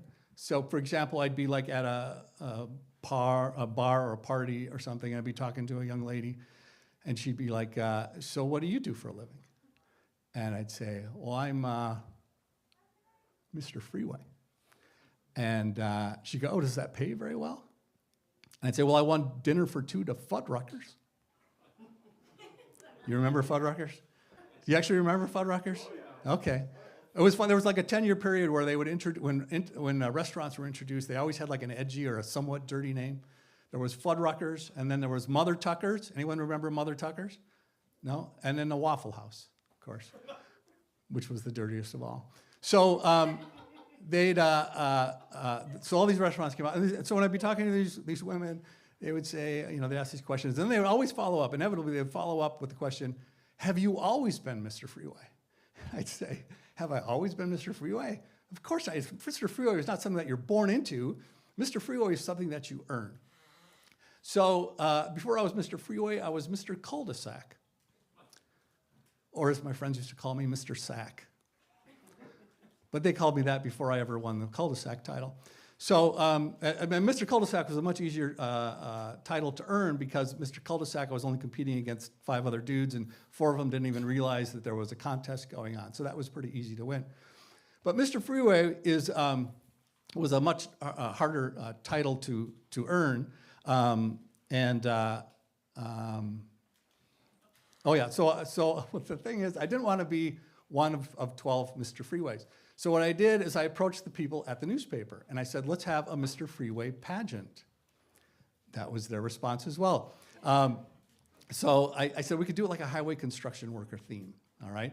And so instead of like a swimsuit competition, we'd go up, we'd parade around on the stage wearing an orange safety vest and a yellow hard hat. And for the talent part of the competition, I think that I would either hide in a pothole, which was very easy to do, or I would dress up in the whole highway construction worker theme, and then I would get up on the stage and I'd bring like 100 traffic cones with me, and I'd set them up in 2 straight lines, and they'd be almost straight, they'd be a little bit out of kilter, and like maybe one of the traffic cones would be chipped over, but just wide enough to drive a vehicle through. And then I would walk out and I would go sit down next to the judges, and then I would wait 6 weeks before I did anything. Because that's how highway construction works by my house. So I approached them and they said, no, that is not, we're not doing a Mr. Freeway pageant. So you may be saying, oh, you're making all of this stuff up. This can't possibly be true. This is a bunch of BS. But I brought proof with me tonight that there was a Freeway News and I was Mr. Freeway. So ladies and gentlemen, I present to you Mr. Freeway. Thank you very much. Do not hold your applause. Yeah, I know. Good looking guy back then. I look at all that hair. So here's hard to believe that is me. But so I know most of you can read this, but I want to pull a couple of excerpts out of the little interview that they did. So on Saturday night, you can see Pat Lavone on stage with Pauline Zeschlaar, member of the Boneless Hams comedy troupe. During the day, he works at Business Incentives. And then they do, here's the little interview thing that they do. It says, I say, we have a great group of people, Lavone says. That's a lie. They're very creative and very professional, but they don't take things too seriously. Now that is also a lie, because these people were not any of those things. And then, when he's not on stage after hours, he enjoys playing touch football and cruising in my 84 Escort down the Hopkins Strip. Yeah, but back then, the word cruising meant something completely different than it does now, just for clarity's sake there. And then, see, it wasn't lying, Fuddruckers, dinner for 2 to Fuddruckers. And then my favorite part, I would win a balloon bouquet from Eastern Onion. And you know what kind of balloon bouquet I got? Chinese spy balloon bouquet. So, okay, that was supposed to be a laugh line, but apparently that is not a laugh line. So I was Mr. Freeway, and so there's some special things that you may not know about Mr. Freeway, and forget everything you think you know about Mr. Freeway. I'm going to share some secrets with you now about Mr. Freeway. First of all, Mr. Freeway is a lifetime title. It is a lifetime. It's like being the president of the United States. After you leave office, they still refer to you as Mr. President. So if you see me after the show and you want to talk to me, and of course you do, please address me as Mr. Freeway, okay? Mr. Freeway. And so here's how you'd use that in a sentence. Like at the beginning of a sentence, you might say, Mr. Freeway, may I buy you a bottle of champagne? So that works. At the end of a sentence, you would say, can we move these peasants out of your way, Mr. Freeway? That works. And then there are special rules, like if you're introducing me to other royalty, you actually have to use the word Mr. before the title. So you would say, Mr. Freeway, may I introduce you to Miss Autobahn? Because that's the European version of Mr. Freeway. So here's the other thing that you might find. You might say, where on earth did you find this? Did you go to the library and dig through the archive, to the microfiche to find this article? Actually, it was much harder than that.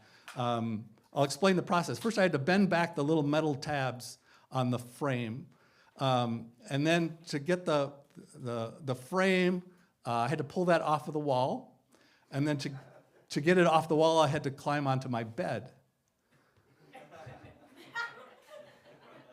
Because that's where we keep that at my house, is above the bed.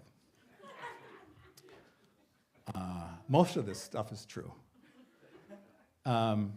So I have to tell you, there's one. I have to come clean on part of this, because this is all about not trusting our institutions. I was saying how I had to work to become Mr. Freeway. The truth is, The real truth is I had a friend who worked at the newspaper, and she kind of liked me, and she was like, I'm going to make you Mr. Freeway. So that's how I became Mr. Freeway. I had the connections, and I feel bad if I misled you and betrayed your trust. And all I could say is at least now you know the answer to the question. And the question, the answer is June 1986. And the question is, when did the integrity of the free press start to crumble? So I'm guilty. But gotta like the hair, right? Hair's pretty nice. I wish I had that hair now. I got my hair cut a couple of weeks ago. I went to Great Clips, and Great Clips is not supposed to be a laugh line, but I'll take it. The way things are going now. So I do think the name Great Clips is misleading. I think it's accurate, but I think it's misleading, and here's why. Because the clips are actually the part that they cut off and that falls to the floor. Those may be great, I'm not arguing that. But what they leave on my head is rarely great, and the experience that I have is rarely great. So 2 weeks ago when I went there, this is true. I go in, and the stylist leads, because I'm all about style, leads me back to the chair, and just before I get in the chair, she points at my head, at my hair, and she goes, "You got kind of a mad scientist thing going on there." I'm like, okay, that's not very nice. Customer service 101, insult the customer when they walk in the door. So she cuts my hair, she gives me this, and I go up to the cash register, and I pay, and I tip her. Despite getting this and being insulted, I tip her $3. And I do that all the time now. I felt compelled to tip. And part of it's because I think I have a good heart, but also there's part of me that realizes all transactions now are electronic transactions. So there's a digital record of everything that you do.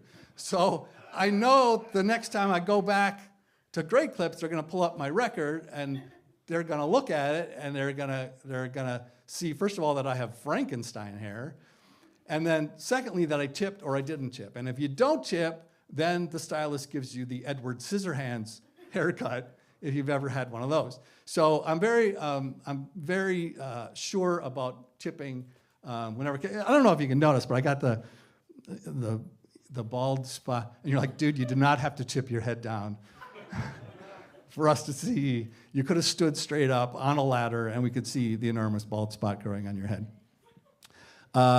Okay, so I just wanted to talk about one more thing, and I'm going to shift gears for a little bit, if you don't mind.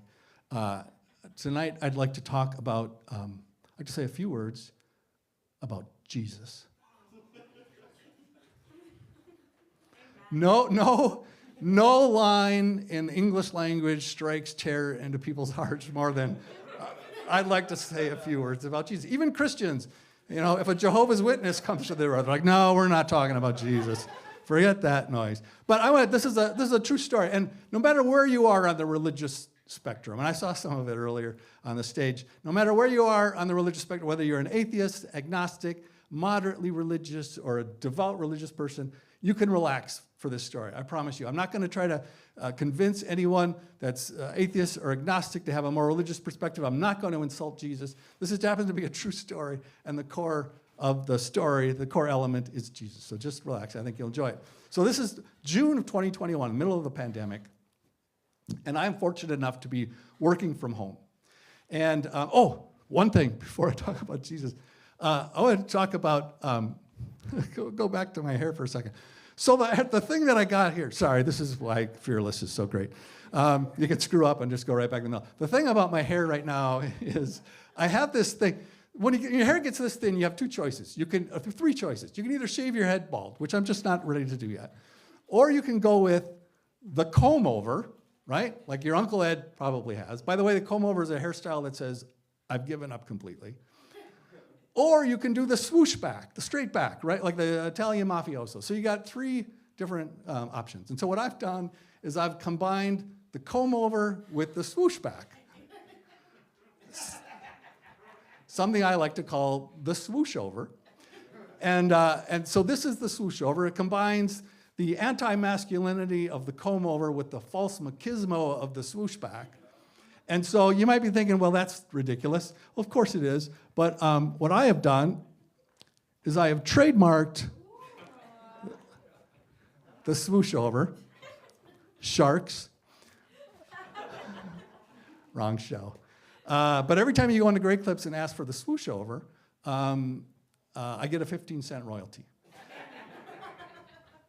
So next time, forget that fancy hair salon, go to Great Clips and ask for the swoosh over. And I know it's a little narcissistic to use my own photo in the logo, but I think it's looking pretty good. All right, so back to Jesus. So it's middle of pandemic. Transitions are amazing, aren't they? So middle of pandemic, June 2021, I'm working from home. I'm fortunate to have a job where I can work from home. And there's a walking path that goes by my house, and it goes around a creek and then around a lake. And it's a great path. I walk all the time. It's very serene, very peaceful. And when I walk that path, it lets me escape, right, and sort of connect with myself. And so it's early June 2021. It's late in the day. I'm walking the path. There's nobody out on the path, virtually nobody out on the path. And as I'm walking along, I look up, and in the distance coming towards me is a guy that looks exactly like Jesus. Exactly like Jesus. This is Western Jesus. If you were born Catholic or Protestant in this country, you know what I'm talking about. It wasn't too Jewish, right? It had to have a little bit of Caucasian because we were all afraid of that for some reason. And so it's like dark, he's got the dark brown, long brown hair, and he's got the Jesus facial features, the Jesus facial hair, slender build. Whoops, I'm spitting all over. I'm so excited about Jesus. So he looks exactly like Jesus. And you're like, oh, Pat, we see guys that look like Jesus all the time. Calm down, that's not a big deal. And I get it. I mean, I've watched Jared Leto as well. So this guy looks exactly like Jesus. But if you're a skeptic, there's another layer to this. In addition to looking exactly like Jesus physically, this guy, and I'm not making this up, he's wearing long, white, flowing robes, okay? Pristine white. And he's carrying a Bible. He's not carrying it under his hand, he's carrying it in front of him. He's got it open, and he's reading it as he walks along. He's doing one of these. And so I'm looking at this guy, and I'm shaken. I am a little bit, now I was raised Catholic. I was raised in a Catholic family. My parents were Catholic. My grandma and grandpa on my mother's side, 100% Irish, 100% Catholic. Go into their house, and I lived in South Minneapolis, and in the dining room on the wall, there was this old Irish Catholic proverb, and if you were raised Catholic, you may know what I'm talking about. And it says, "May you be in heaven a half hour before the devil knows you're dead." And I thought, that seems like a really specific period of time. Why 30 minutes? Is that how long it takes to process the paperwork? I'm not sure what that's all about. And then the other thing was very confusing for me, being an 8-year-old, being raised Catholic, was they taught us to go to heaven, you had to be a good person. Now you're telling me I have to be a good person and fast? And I felt bad for my mom because my mom was a really great person, but she was not fast.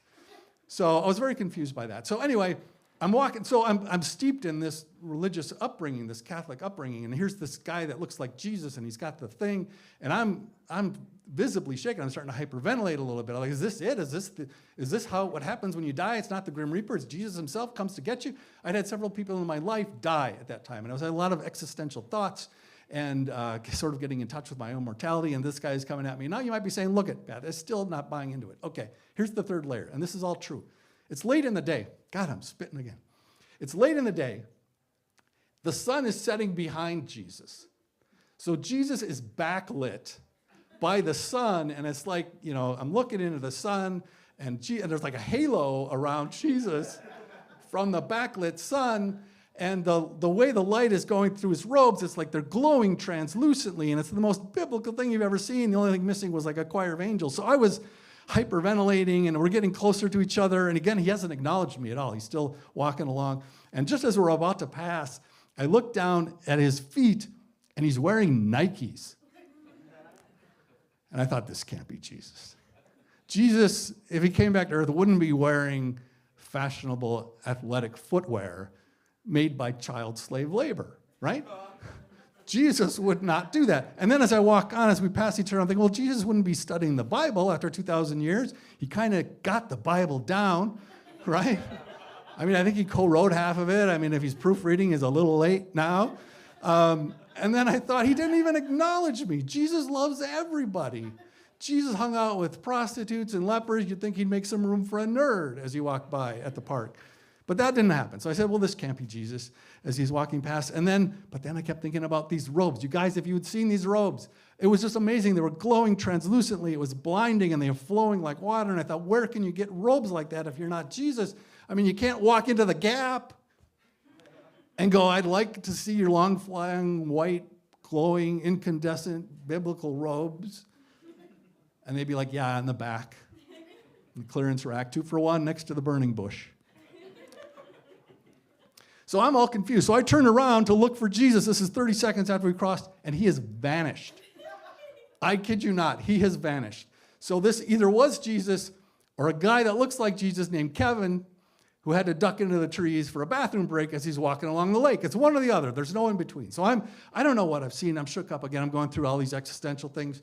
And so I go home, and for the next several days, I'm like, what is going on? What did I see? Did I hallucinate? Did I really see that? What did my eyes... I'm like, what is going on? 3 days later, I'm walking the same path, about the same area, and here comes Jesus again. Jesus coming at me. Sounds like a hip-hop country lyric. Jesus coming at me. So he's coming at me, and I got to say something, right? So Jesus comes up, and I look him in the eye, and I go, hey. And what I should have said was, hark. And I said, hey, and he looked up. He didn't say anything, but we sort of connected spiritually or telekinetically or whatever. And he looks at me, and he communicates to me somehow, you've been visiting and looking at some questionable videos. And he wasn't lying. Well, these are not immoral, but these are questionable. Okay, so here's the thing about me. You may have heard this story before. I like the nature videos, right? I like the life and death drama of nature videos. So I have this favorite video. It's a true video. It starts with a rabbit. This is a YouTube video. Rabbit's running across the screen, full speed. And all of a sudden, entering the frame is this fox. This fox is chasing the rabbit. The fox is running at full speed. The rabbit is running for his life. The fox is running for his next meal. There's zigging and zagging as a rabbit. The fox is right behind him. The rabbit eventually stumbles. The fox grabs him from behind with his jaws, and right at that moment, an eagle enters the frame, swoops down. Have you seen this? Swoops down, grabs the fox. The fox is still holding on to the rabbit, and the three of them soar into the sky. This is a real video. I know you're going to want to see it, so you need to search on the keywords that I did. Furry threesome.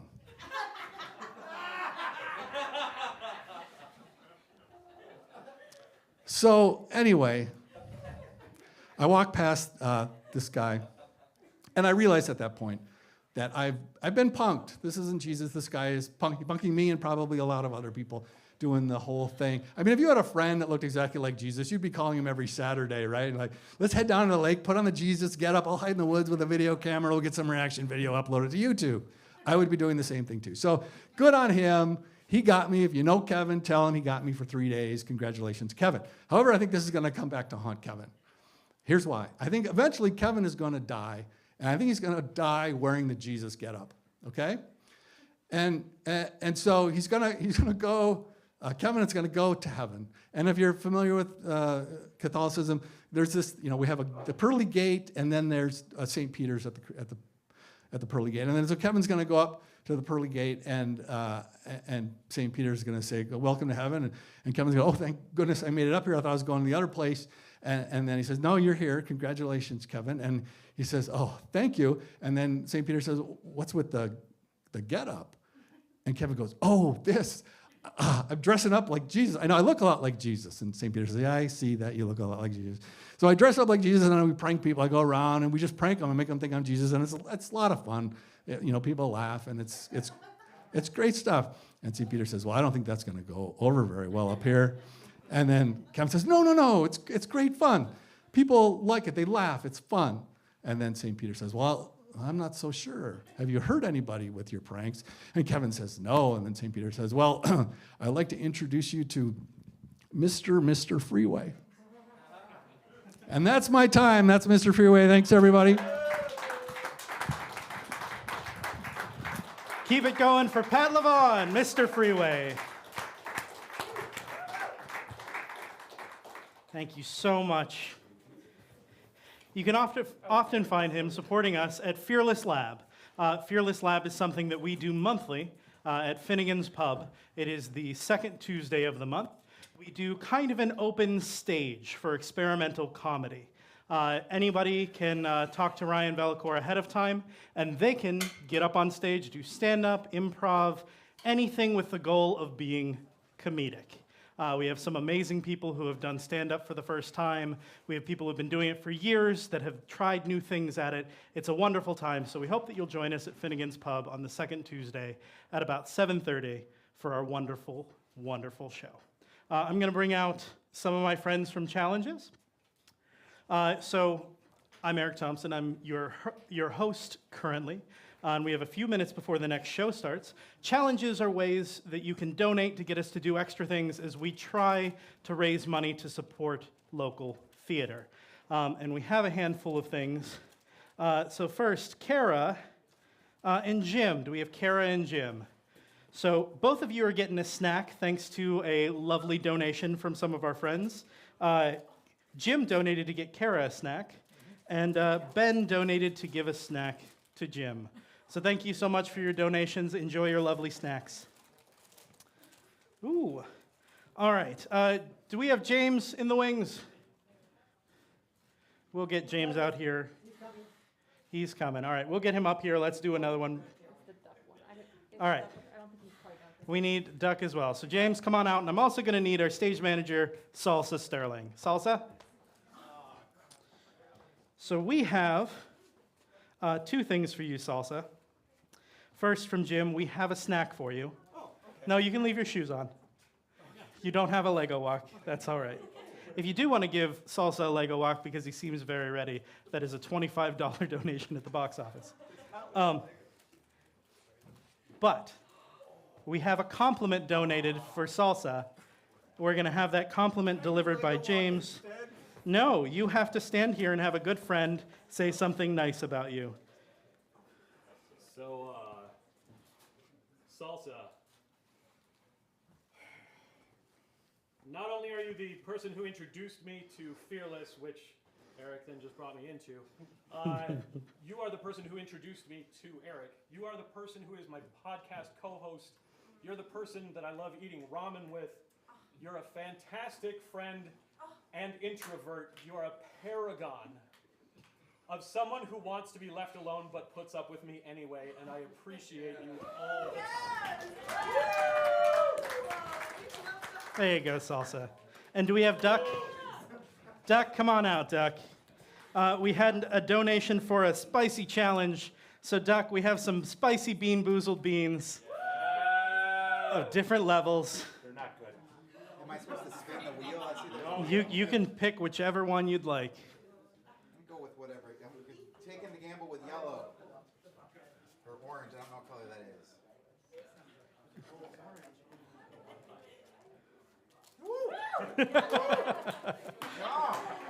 is. Spicy night for Duck. All right, Megan, do we have another one for Duck? Nope, not right now. Okay. All right, there we go. All right, so thank you all so much for indulging us on those wonderful little things. If you want to give challenges that are either nice, mean, or kind of a mix to both, you can find those either online if you're watching the stream, or if you're here, you can grab them up at the box office. But for now, please welcome to the stage Tim Wick with Comedy Fight. Good evening, everyone. Welcome, of course, to Fearless Fest 2023, right? Is that the year? Yeah. Thank you. This is Comedy Fight. It is a show that I developed for Fearless Fest, well, for Die Laughing, I guess, a few years back. And what we're going to do, we're going to bring some contestants out here, and they're going to fight with comedy. I know. It's like it's in the name. It's very surprising. I forgot to ask for a table, but I'm going to grab one from right over here because I have some slips of paper to put on it. Then I'm going to introduce our competitors, and then we're going to get to fighting with comedy. Oh, look, I have a table. It's good right there. I did something. Hey, thank you. Andrew Rappella, everyone. just returned to Fearless. We're so glad to have her back. Other people we're glad to have here tonight, members of Fearless and Not. I'd like to introduce our fighters for this evening. Liz Sapu. Yeah. The artistic director of Fearless Comedy Productions, Jason Kruger. A member of the cast of Vilification Tennis, who you can see tomorrow night at Strike Theater at 9:30, Nikki Armstrong. Just got that plug right in there for you. Alicia Rose Jordan Bird. James Fairbairn, also a member of Fearless. Duck Washington, Fearless member and board member of Fearless. And Fearless member Tom S.T. Now, what I have here in this envelope are several slips of paper with comedy fight ideas written on them. They don't know what's written on these pieces of paper, nor do they know what that comedy fight would look like. So when I read it off for the pair that will be fighting, they have to just figure it out. That's what this is all about. So here we go. The first fight will be for Liz and Jason. And you will be engaging in a spy off. S-P-Y off. Go. The hawk eats chocolate at noon.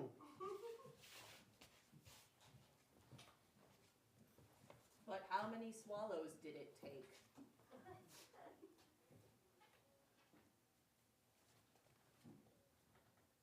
It doesn't know how to swallow.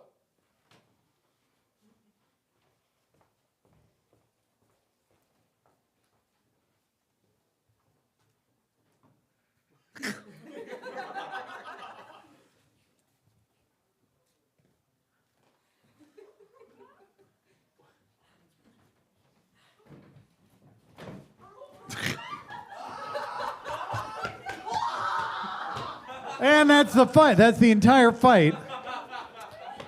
We're calling it quits right there because So now the way this works is the winner of each fight is determined by me in an arbitrary fashion. I'm going to have to give it to Jason because he's the only person that took something from the actual audience. So well done, Jason. That's a point for you. And then we are going to have the next fight for Nikki and Alicia. Your fight, which is actually appropriate, I think, for the two of you, is a squee off.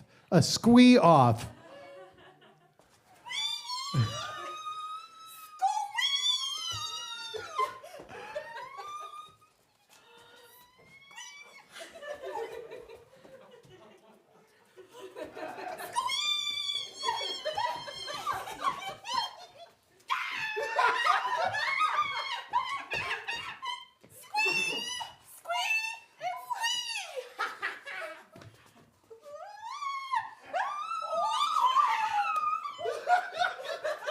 Okay, I'm afraid there's so much energy going on here, you will die if I allow you to continue. That was great, though. That was great. That was very wholesome.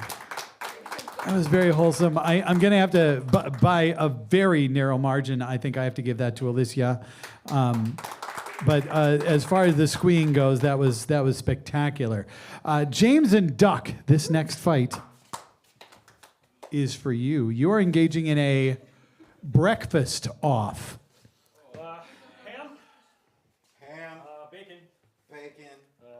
Boy, I gotta tell you, you don't know shit about big breakfasts. We need to up our game. We need maple syrup from the tree, fresh, right? I'll go get it. We need big ass sausages. Big ass, like not little sausages.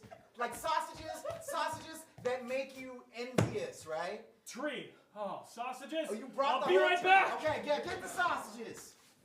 And after we get the sausages, it's a little rare. That's